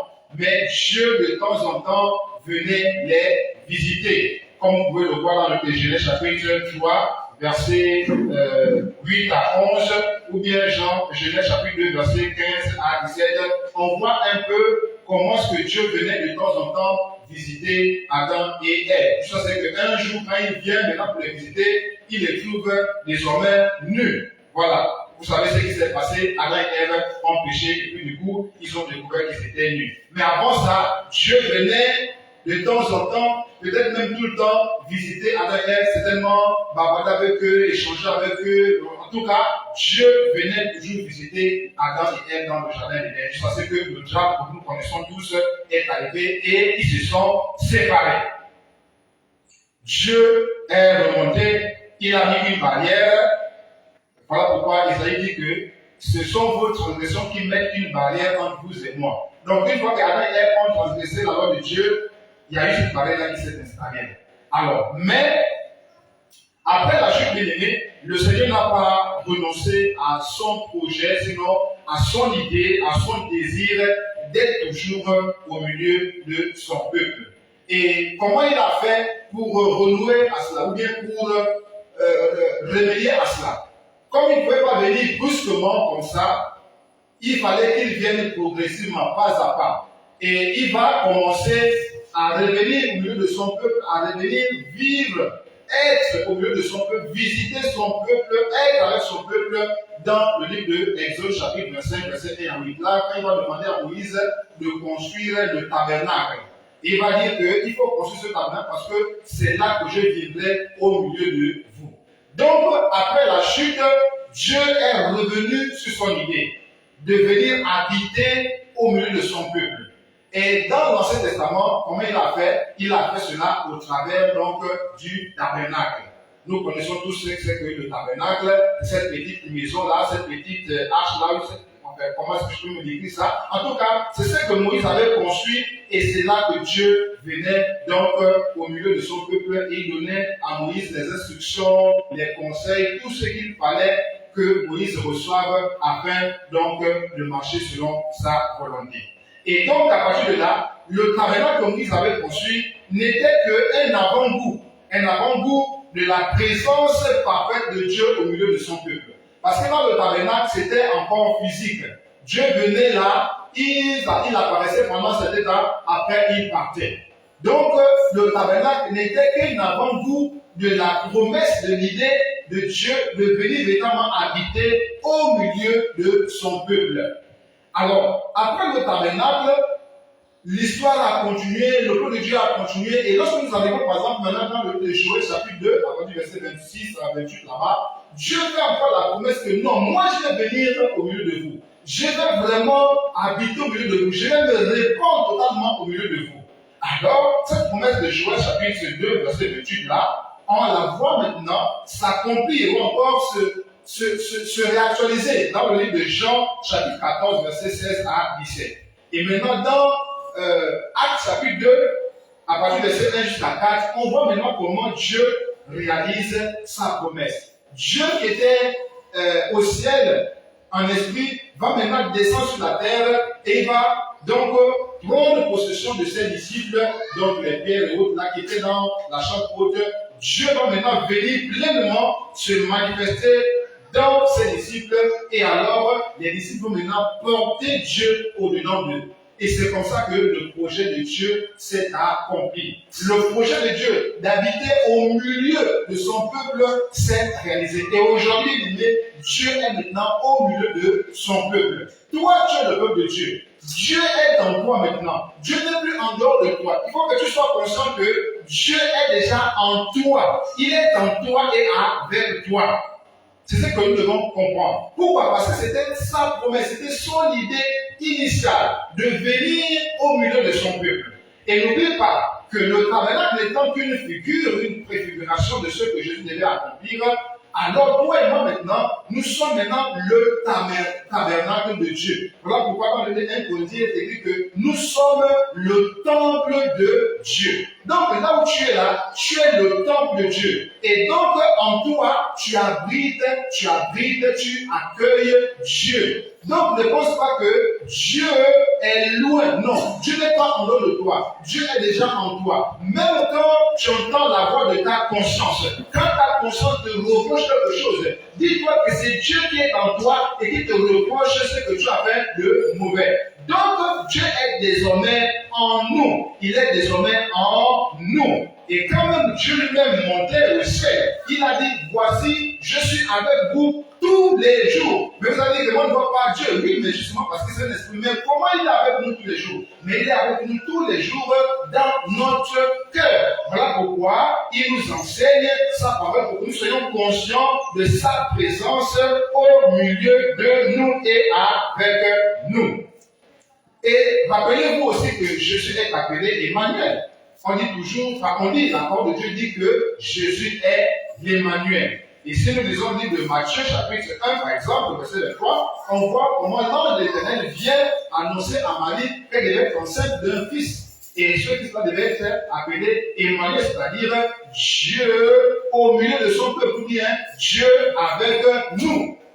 Emmanuel veut dire Dieu avec nous. C'est ce que ça veut dire. Dieu parmi nous ou bien Dieu avec nous, c'est la même chose. Donc, Dieu a réalisé sa promesse d'être au milieu de son peuple.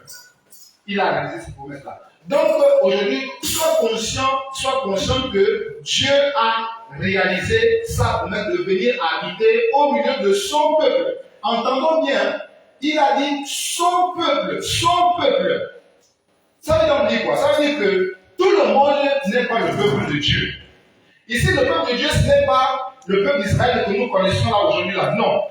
Le peuple de Dieu, c'est tous ceux-là qui ont cru en Jésus, qui ont donné leur vie à Jésus et qui maintenant marchent selon les voies du Seigneur. C'est ceux-là maintenant qui sont appelés peuple de Dieu. Souvenez-vous de l'histoire où Marie, avec les frères de Jésus, cherchait Jésus.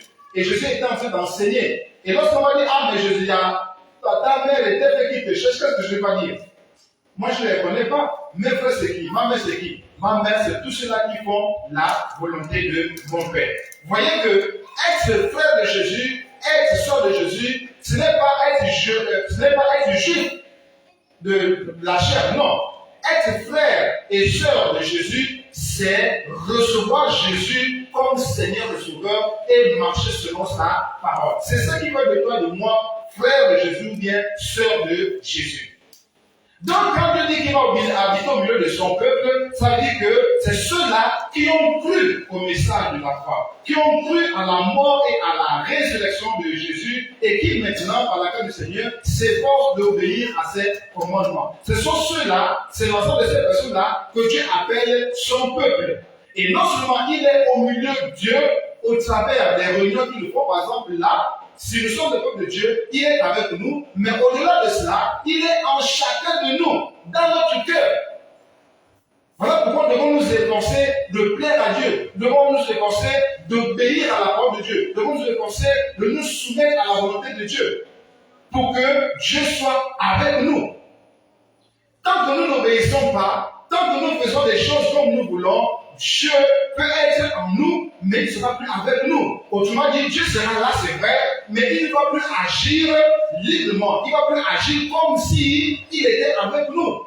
C'est un peu comme si tu as provoqué quelqu'un et tu as ton grand frère qui est fort à côté de toi, mais comme tu lui fais souvent la bouche là, comme tu es toujours orgueilleux envers lui, alors il va te laisser bastonner. Il est avec toi, mais il va te laisser, on va te bastonner pour te donner une leçon.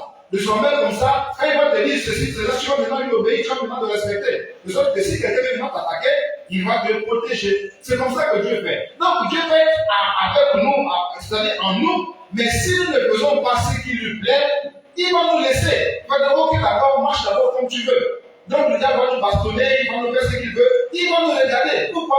Parce que nous ne nous efforçons pas à lui plaire. Nous ne nous efforçons pas à obéir à sa parole. Donc du coup, il va nous laisser marcher seul. Et là, on peut nous attaquer, on peut nous faire du mal, tout. Il va regarder et on va dire, oh non, Dieu m'a oublié. Non, c'est toi qui as oublié Dieu. Tu as oublié que Dieu est saint et il veut que nous marchions comme lui, il veut qu'on marche.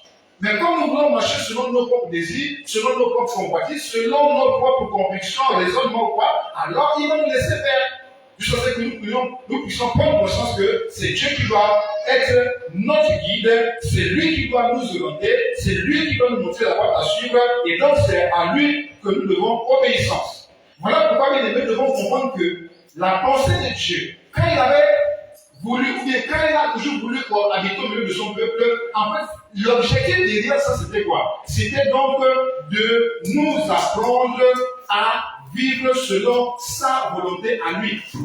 Donc, quand Dieu a décidé de venir habiter au milieu de son peuple, ce n'est pas pour admirer son peuple, ce n'est pas pour rester les bras croisés, ce n'est pas pour laisser faire son peuple, non, ce n'est pas pour être spectateur de nos vies, et puis on fait nos vies, il nous regarde, il nous applaudit, non, ce n'était pas ça le projet de Dieu. Le projet de Dieu, quand il a décidé de venir vivre au milieu de nous, c'est quoi? C'est de nous apprendre à vivre selon sa volonté, selon ses standards de vie conformes à sa sainteté. Vous savez, quand nous habitons avec quelqu'un et que c'est lui qui est notre supérieur, ou que c'est lui qui est notre chef, ou que c'est lui qui est notre responsable, on doit vivre selon ses standards à lui. Mais comme c'est Dieu qui est notre chef à nous tous, donc c'est selon les standards de Christ que nous devons vivre. Et comme lui, il est saint, alors ces standards sont aussi des standards qui nous invitent à la sainteté. Autrement dit, il nous invite à fuir le péché, à nous éloigner du péché. Pourquoi? Parce que lui, il est saint, alors il veut aussi que nous soyons saints, comme on peut le lire dans le livre des Lévitique, chapitre 11, 45. Lévitique chapitre 19, verset 2 et Psaume 99, verset 3, 5 et 9. Là-bas, il est écrit que Dieu est saint. Celui qui nous a sauvés est saint. Celui qui nous a délivrés est saint. Celui qui nous a ramenés de la boue du péché à sa gloire est saint. Celui qui nous a amenés de la mort à la vie est saint. Celui qui nous a rachetés des ténèbres pour son agneau, il est saint. Donc c'est normal que nous puissions acquérir sa nature et vivre selon sa nature.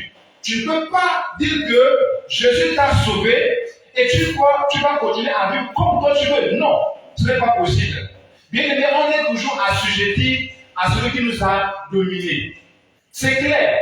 On doit toujours suivre les directives de celui qui nous commande. Celui qui t'a embauché, c'est celui-là qui va te donner ce qu'il y a à faire. Ce n'est pas toi de dire non, moi je fais comme ça. Non, ok, comme tu veux faire ce que tu veux, va créer ton entreprise et fais ce que toi tu veux. Mais tant que tu es dans mon entreprise, tu dois suivre les règles que j'ai établies. C'est comme ça que Dieu fonctionne. Et c'est comme ça que la société fonctionne comme ça. Tu cherches un emploi. Et puis, on t'embauche. Et maintenant, tu veux faire ton désordre. Tu viens à l'heure que tu veux. Tu fais un peu de travail, tu rentres comme tu veux. Tu sais que ton patron va t'applaudir. Non. Il va te remettre en place. Il va te recadrer. Il va te dire, mon ami, le travail commence à 8 heures. Si tu viens encore en retard, je vais te mettre dehors. Tu vas pas dire, c'est quoi? Tu veux me faire quoi? Non, tu ne peux pas bouder. Parce que ce n'est pas ton entreprise. Tu es obligé de te conformer à sa volonté. Alléluia. Donc ici, comprenons aussi que Dieu nous a sauvés. C'est Dieu qui nous a sauvés. Ce n'est pas un homme qui nous a sauvés. Ce n'est pas un groupe d'hommes qui nous a sauvés. Ce n'est pas une religion qui nous a sauvés. Ce n'est pas une dénomination qui nous a sauvés. C'est Jésus qui nous a sauvés. Donc, ce qu'on doit suivre, c'est ce que Jésus dit. Et non ce que les hommes disent. Et non ce que les dénominations disent. Et non ce que les groupes d'hommes disent. Non, c'est ce que Dieu dit dans sa parole que l'on doit suivre. Voilà pourquoi, bien aimés, nous devons comprendre que quand Dieu a cherché à venir habiter au milieu de son peuple, c'était pour apprendre à son peuple à marcher selon sa volonté, à marcher selon ses standards qui sont liés à la sainteté. Voilà le but. Donc il n'est pas venu au milieu de nous juste pour nous admirer. Il n'est pas venu au milieu de nous pour nous voir vivre notre vie comme nous on veut. Non. Il est venu vivre au milieu de nous pour venir nous apprendre à vivre selon ses standards à lui, selon sa volonté à lui. C'est ce qu'il est venu faire. Alléluia. Et donc je dis encore et je reprécise que aujourd'hui maintenant, il est en nous, il est avec nous par son esprit. Il n'est plus avec nous physiquement comme il était avec le peuple d'Israël. Physiquement, quand Jésus était venu physiquement, il est déjà parti. Maintenant, il est avec nous, mais avec son esprit. C'est maintenant son esprit qui est avec nous. Parce que Dieu est esprit. Donc, maintenant, c'est son esprit qui l'a envoyé, comme il le dit dans le chant, il faut que je parte pour que je vous envoie le consolateur. Le consolateur, là, ce n'est que son esprit en réalité. Donc, Jésus est déjà en nous et avec nous. Il est dans nos vies. Puisque nous sommes son temple, donc il est venu habiter maintenant en nous. Voilà pourquoi on doit glorifier Dieu dans son temple. Voilà pourquoi on doit vivre une vie qui plaît à Dieu. C'est ça, glorifier Dieu. C'est mener une vie qui plaît à Dieu.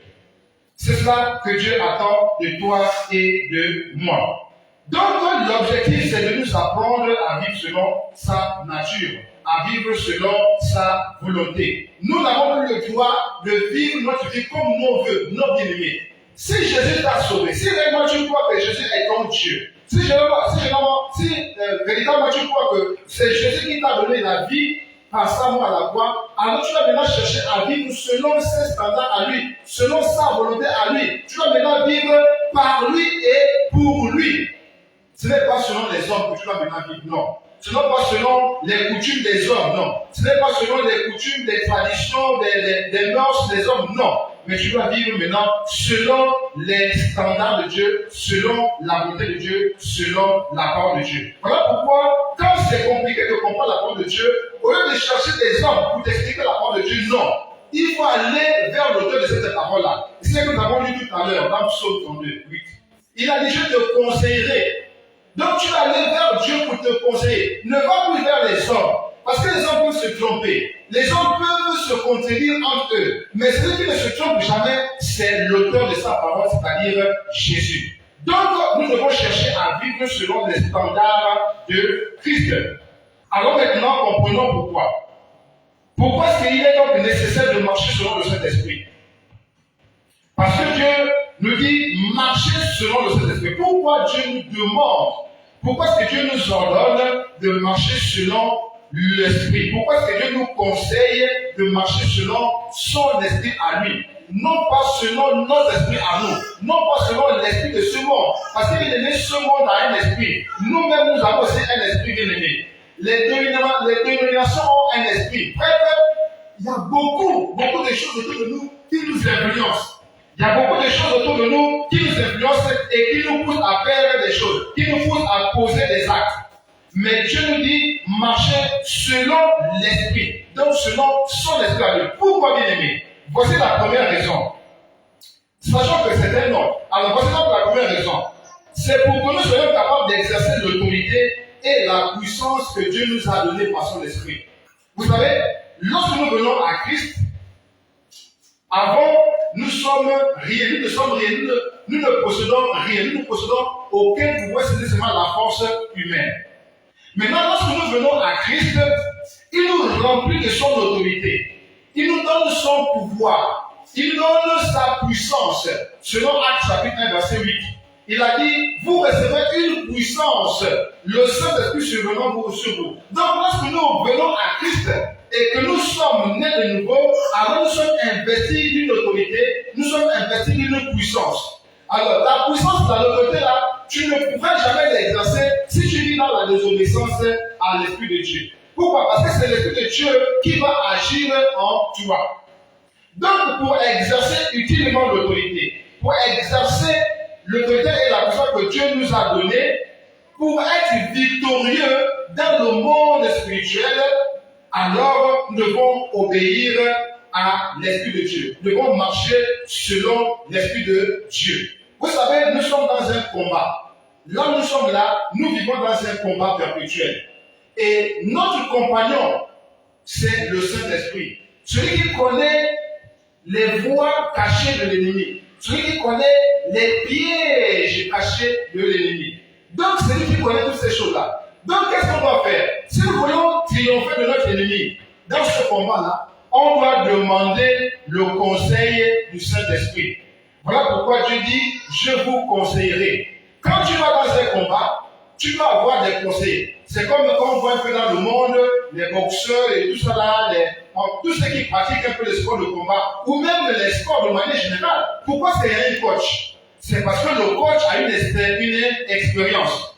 Et donc il est capable de conseiller ceux qu'il est en train de suivre. C'est la même chose aussi avec Dieu. Dieu est le Dieu parfait. Il est le Dieu qui connaît toutes choses. Donc c'est lui qui est bien placé pour nous conseiller. Donc, dans le combat que nous menons tous les jours avec le monde, avec la chair, avec tout ce que vous pouvez imaginer, les sorciers, tout ça là, nous avons besoin d'un coach, nous avons besoin d'un conseiller. Et ce conseiller-là, c'est le Saint-Esprit. Si tu veux avoir la victoire, mon frère, ma soeur, sur les ennemis, si tu veux avoir la victoire dans le monde spirituel, si tu veux avoir la victoire sur tes ennemis, bref, si tu veux avoir la victoire sur le diable et tous ses agents, tu es obligé de marcher selon le Saint-Esprit. Autrement dit, il faut que tu écoutes le conseil, que tu écoutes les directives que te donne le Saint-Esprit. Voilà donc la première raison pour laquelle nous devons marcher selon le Saint-Esprit. Pourquoi? C'est pour avoir donc la victoire dans tous les domaines spirituels et dans les combats que nous avons à mener sur le plan spirituel. Alléluia. La deuxième raison pour laquelle il est nécessaire de marcher selon le Saint-Esprit, c'est quoi? C'est pour accomplir les œuvres ou la mission que Dieu nous a donnée. Vous savez, quand nous venons au monde, Dieu a déjà des plans pour nous. Il a déjà des projets pour nous. Il a déjà une mission pour nous. Mais il attend le moment où nous allons nous convertir pour déclencher donc cette mission-là. Tant que tu n'es pas en Christ, tu ne pourras pas accomplir cette mission-là. C'est le cas de Moïse, par exemple. Vous voyez, quand il a décidé de vouloir délivrer Israël de lui-même, vous voyez ce qui s'est passé, non? Il est obligé de fuir. Pourquoi? Parce qu'il n'avait pas encore reçu. Le mandat qu'il avait de Dieu n'était pas encore activé. Voici pourquoi il était obligé de fuir. Parce que s'il restait en Égypte, on devait le tuer. Voilà pourquoi il était obligé de fuir. Et il est allé donc il est allé dans le désert. Il a passé beaucoup de temps là-bas. Et quand l'heure de Dieu est arrivée, quand le temps de Dieu est arrivé, alors il est revenu en Égypte et il a pu délivrer des frères, ses frères. Donc, bien aimé, il faut que nous soyons conscients que si nous voulons accomplir notre mission, on doit se référer au Saint-Esprit. Parce que c'est le Saint-Esprit qui connaît ce que Dieu a préparé comme œuvre, comme mission à accomplir pour nous. C'est le cas de Pierre, par exemple. Vous voyez, Pierre, avant qu'il ne reçoive le Saint-Esprit, ce jour, le jour de la porte de Côte là, avant, il était un homme faible, peureux. Il a renié Jésus devant cet homme-là. Mais pourquoi il avait renié Jésus? Mais c'est parce qu'il n'avait pas encore été rempli du Saint-Esprit. Le Saint-Esprit n'était pas encore pleinement en lui pour le guider dans toutes choses, pour le conseiller, pour le fortifier. Mais regardez la différence. Quand il a reçu le Saint-Esprit, ce Pierre qui avait renié Jésus devant une simple femme, devant une petite personne, c'est ce même Pierre-là, maintenant rempli du Saint-Esprit, qui a affronté toute une foule. Plus de 3000 personnes. Voyez ce que le Saint-Esprit est capable de faire. Donc ici, nous comprenons qu'il est nécessaire de marcher selon le Saint-Esprit pour accomplir les œuvres ou la mission que Dieu nous a préparées d'avance. Et on peut le voir dans le 1 Corinthiens chapitre 12, verset 1 à 11. 1 Corinthiens chapitre 12, verset 1 à 11. C'est là que nous voyons les dons spirituels. Les dons spirituels sont l'équipement que Dieu nous a donné pour pouvoir faire l'œuvre de Dieu. Et celui qui donne les dons là, c'est quoi? C'est le Saint-Esprit. Voilà pourquoi on appelle ça les dons spirituels. C'est-à-dire les dons du Saint-Esprit. les capacités que le Saint-Esprit nous donne pour faire la mission de Dieu, pour faire l'œuvre de Dieu. Donc, sans le Saint-Esprit, on ne peut pas faire l'œuvre de Dieu. Sans le Saint-Esprit, on ne peut pas accomplir la mission que Dieu nous a donnée, que Dieu avait préparée pour nous. Voilà donc la raison pour laquelle c'est important pour nous, bien-aimés, de pouvoir marcher avec le Saint-Esprit. Et vous vous souvenez aussi avec la parabole des talents, dans le livre de Matthieu, chapitre 25. Vous voyez, Dieu a donné un talent, l'autre 2 talents et le troisième. Vous voyez, donc il a distribué des talents. Le troisième a donné 5, le deuxième a donné 2, etc. Donc chacun de nous a des talents. Mais on doit les exercer selon la mission que Dieu nous a confiée. Alors, nul ne peut faire l'œuvre de Dieu sans l'équipement du Saint-Esprit. Donc, pour ça, on va dire, et pour terminer avec ce point, qu'il est important pour nous de marcher selon l'Esprit afin que nous puissions faire l'œuvre de Dieu comme le Seigneur veut. Il est important pour nous de marcher selon le Saint-Esprit pour faire l'œuvre de Dieu. Pour faire l'œuvre de Dieu, nous avons besoin du Saint-Esprit parce que c'est lui qui nous équipe. Pour faire l'œuvre de Dieu, pour faire la mission de Dieu, nous avons besoin du Saint-Esprit parce que c'est lui qui nous donne les capacités nécessaires pour faire l'œuvre de Dieu, pour faire la mission de Dieu. La troisième raison qui montre l'importance, la nécessité de marcher selon le Saint-Esprit, c'est quoi? C'est pour recevoir l'enseignement de la saine doctrine. C'est pour recevoir l'enseignement de Dieu. C'est pour recevoir l'enseignement de Jésus.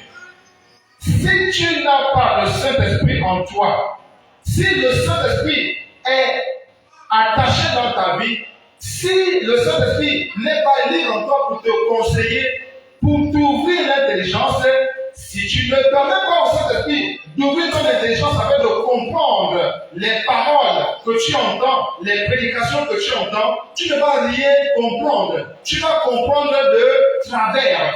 C'est le Saint-Esprit qui donne la capacité de recevoir l'enseignement. Autrement dit, de comprendre ce qui est dit et surtout de garder cela.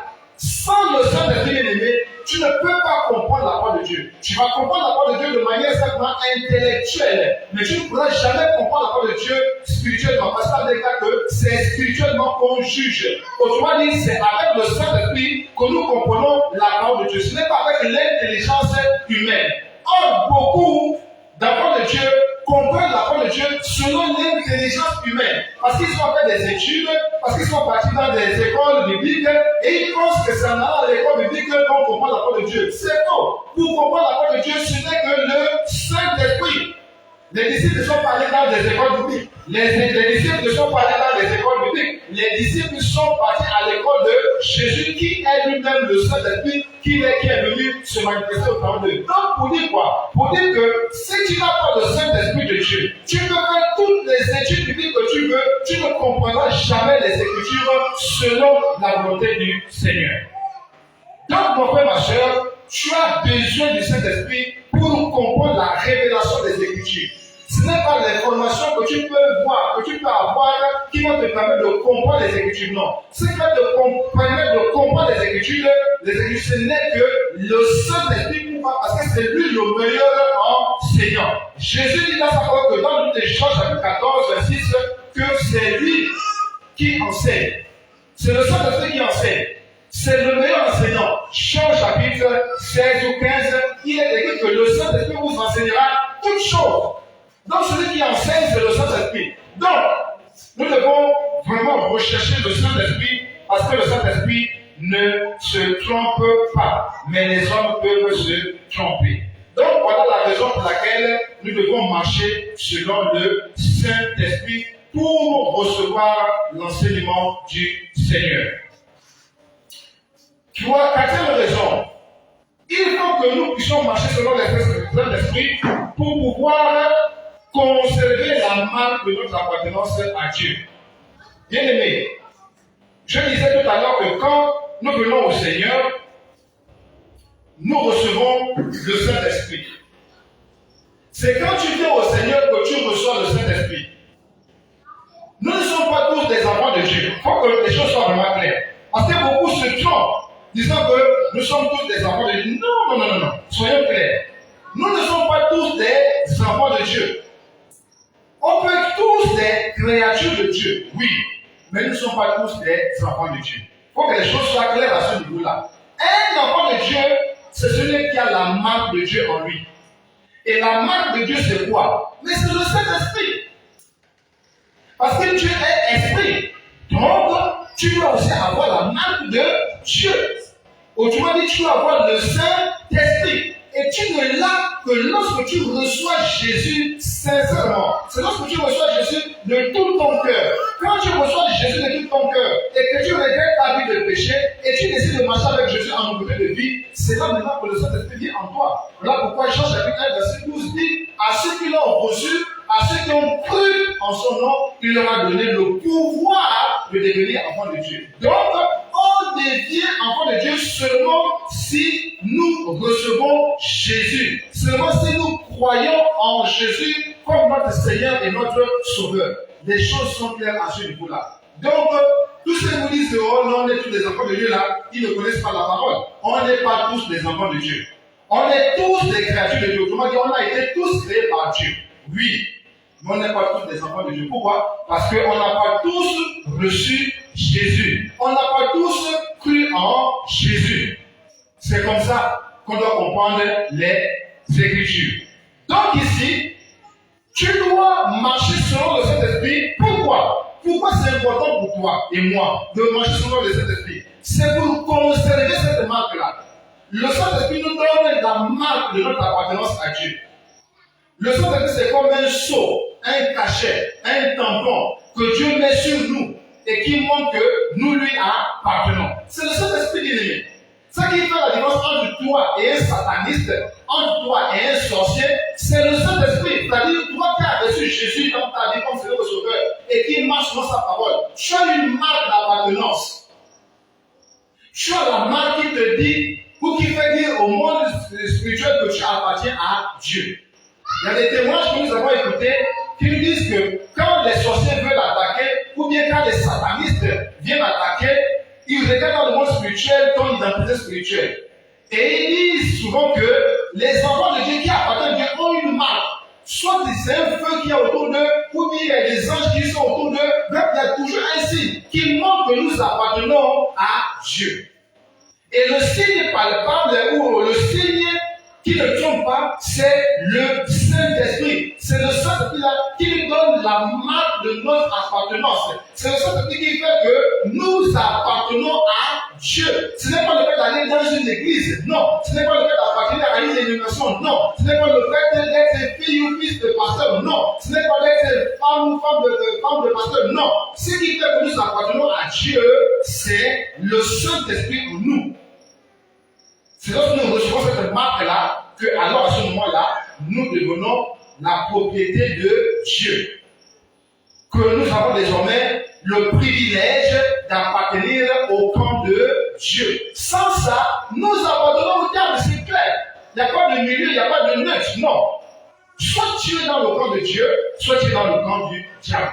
Et ce qui va te faire rentrer dans le camp de Dieu, c'est quoi? C'est le Saint-Esprit. C'est le sceau, la marque, le cachet que Dieu va placer sur toi et qui va dire à tout le monde spirituel que celui-là m'appartient. C'est le Saint-Esprit. Donc, si tu ne marches pas selon le Saint-Esprit, bien aimé, tu ne vas pas appartenir à Dieu. Dieu va te mettre de côté. Tu vas seulement avoir le nom d'enfant de Dieu, mais tu ne le seras pas dans les faits. Tu vas seulement avoir le nom d'enfant de Dieu. Et si nous lisons le livre de Romains, chapitre 8, verset 14, Romains 8, verset 14, il est écrit ceci, je vais aller rapidement, Romains 8, 14, il est écrit ceci, car tous ceux qui sont conduits par l'Esprit de Dieu sont fils de Dieu.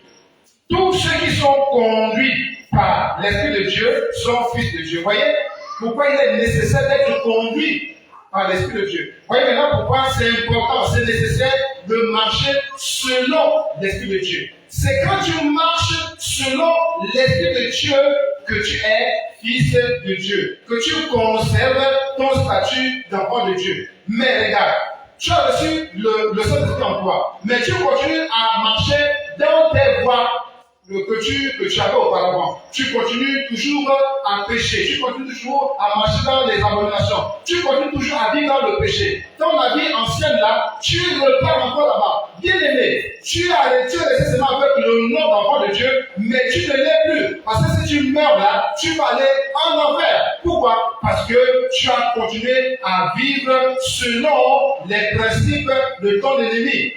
L'ennemi de ton âme, c'est-à-dire le diable. Donc, bien aimé, nous comprenons ici que pour conserver la marque de notre appartenance à Dieu, nous devons marcher selon l'Esprit de Dieu. Avant de terminer, comprenons aussi que il est important pour nous de marcher selon l'Esprit pour être victorieux dans notre combat quotidien contre la chair. Oui, bien aimé, chaque jour, nous menons un combat acharné contre la chair. Voilà pourquoi Galates 16, que nous avons lu tout à l'heure, dit quoi? Marchez selon l'Esprit et vous n'accomplirez pas les désirs de la chair. Donc, quand nous marchons selon l'Esprit de Dieu, nous avons la victoire sur la chair. Donc, nous comprenons maintenant pourquoi. Donc, pour avoir la victoire sur la chair, on doit marcher selon l'Esprit de Dieu. Voilà où se trouve la nécessité de marcher selon l'Esprit de Dieu. Donc, bien aimé, marchons toujours selon l'Esprit de Dieu. Ne marchons pas selon l'Esprit du monde. Ne marchons pas selon l'Esprit des hommes. Ne marchons pas selon l'Esprit des communautés. Non. On doit marcher selon l'Esprit de Dieu. C'est quand nous marchons véritablement selon l'Esprit de Dieu que nous allons triompher de la chair. C'est quand nous marchons selon l'Esprit de Dieu que nous allons être victorieux dans notre combat quotidien contre la chair. Si tu ne marches pas selon l'Esprit de Dieu, tu vas te laisser guider par la chair. Parce que la moindre petite occasion que tu laisses libre à la chair, elle ne va pas rater cela. Parce qu'une fois que tu t'écartes de la volonté de Dieu, c'est la chair qui prend le dessus pour te dominer et t'amener dans la corruption. Voilà pourquoi, bien aimé, il est important pour nous de marcher selon l'Esprit afin de ne point accomplir les désirs de la chair. Et enfin, nous devons marcher selon l'Esprit de Dieu pour que nous puissions être capables de marcher selon ses voies. Autrement dit, c'est l'Esprit de Dieu qui nous donne le pouvoir, la capacité d'obéir à la voix du Seigneur. Quand le Seigneur dit ne vole pas, c'est le Saint-Esprit qui va te donner la capacité de résister devant la possibilité de voler. Quand il te dit ne triche pas, c'est l'Esprit de Dieu en toi qui va te donner la capacité de résister donc à la possibilité de tricher. Voyez le cas de Joseph en Égypte, hein? Le fils qui a été vendu par ses frères. Voyez? Donc ici, nous comprenons que le fils d'Isaac là a été, vendu. Il est allé en Égypte en esclavage, mais ce qui lui a donné la capacité de résister ses voies, c'est parce que Dieu était en lui. Il y avait en lui la crainte de Dieu. Tu ne peux pas avoir la crainte de Dieu en toi et encore marcher dans le péché. Non, c'est la crainte de Dieu en toi, c'est-à-dire Dieu en toi qui t'empêche ou qui te donne la capacité de résister donc au péché. C'est quand Dieu est loin de toi que tu n'arrives pas à résister au péché. Mais quand Dieu est avec toi, Dieu est à côté de toi, tu auras la peur ou encore tu vas vraiment résister devant le péché. C'est un peu comme par exemple, dans une salle de classe par exemple, quand il n'y a pas un enseignant, les élèves sont désordonnés, ils font du bruit. Mais une fois que l'enseignant rentre en classe, ils se taisent. Pourquoi ils se taisent? C'est parce que l'enseignant est déjà arrivé. Donc c'est la présence de l'enseignant dans la salle de classe qui empêche désormais les élèves de bavarder, de faire le désordre. C'est aussi la même chose qui se passe avec nous. C'est la présence de Dieu en nous qui nous donne la capacité de résister au péché. Mais si nous tombons facilement dans le péché, c'est parce que Dieu, on l'a mis de côté et on s'est mis devant et on a dit Dieu, toi, suis-nous maintenant. Mais bien aimé, on doit renverser le rôle. Dieu doit être au premier plan. Dieu doit être à côté de nous. Voilà pourquoi il a cherché à être au milieu de nous. C'est pour nous donner la force, justement, de marcher selon ses voies. C'est pour nous donner la force de résister au péché. C'est pour cela, bien aimé. Il savait qu'en tant qu'humain, on est faillible. Donc, pour nous soutenir, pourquoi se dire que il ne m'a pas soutenu, il n'est même pas venu me rendre visite quand j'étais malade ou bien j'avais perdu un proche, il n'est pas venu me voir. Pourquoi tu t'es plaint? C'est parce que normalement tu voulais qu'il soit un peu à côté de toi, à ta présence. Parce que quand tu devais le voir à côté de toi, tu devais sentir la chaleur. Et cette chaleur-là qui devait te réconforter. Mais c'est la même chose aussi avec Dieu. Dieu pour nous réconforter, Dieu pour nous faire ressentir sa chaleur, il s'est dit, oh ok, moi je vais venir au milieu de... Voilà pourquoi, par le Saint-Esprit, il est maintenant en nous pour nous donner la force, la capacité de résister au diable, de résister au péché et de marcher selon ses voies. Donc ici, nous comprenons bien aimé que Dieu vraiment nous aide et il a tout fait pour que nous ne manquions de rien. Surtout, il a tout fait pour que nous soyons vraiment équipés, que nous soyons vraiment soudés, que nous soyons soutenus, que nous soyons fortifiés au travers de sa présence afin que nous soyons capables de marcher avec lui, que nous soyons capables de marcher selon sa volonté. Donc voilà, bien aimés, pour terminer, c'est cela la raison principale pour résumer tout cela. Dieu nous a promis d'être avec nous. Dieu est dedans avec nous pour nous donner la force de marcher avec lui, la force de marcher selon sa volonté. Donc, cherchons la communion avec le Saint-Esprit.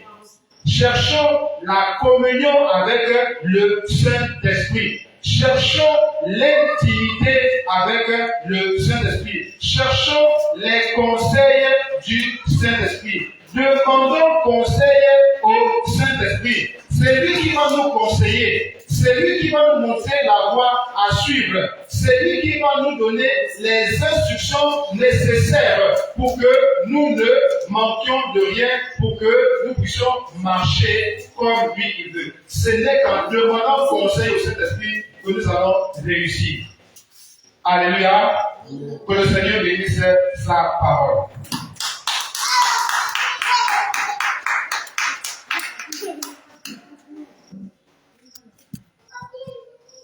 Nous allons prier. Nous allons prier le Seigneur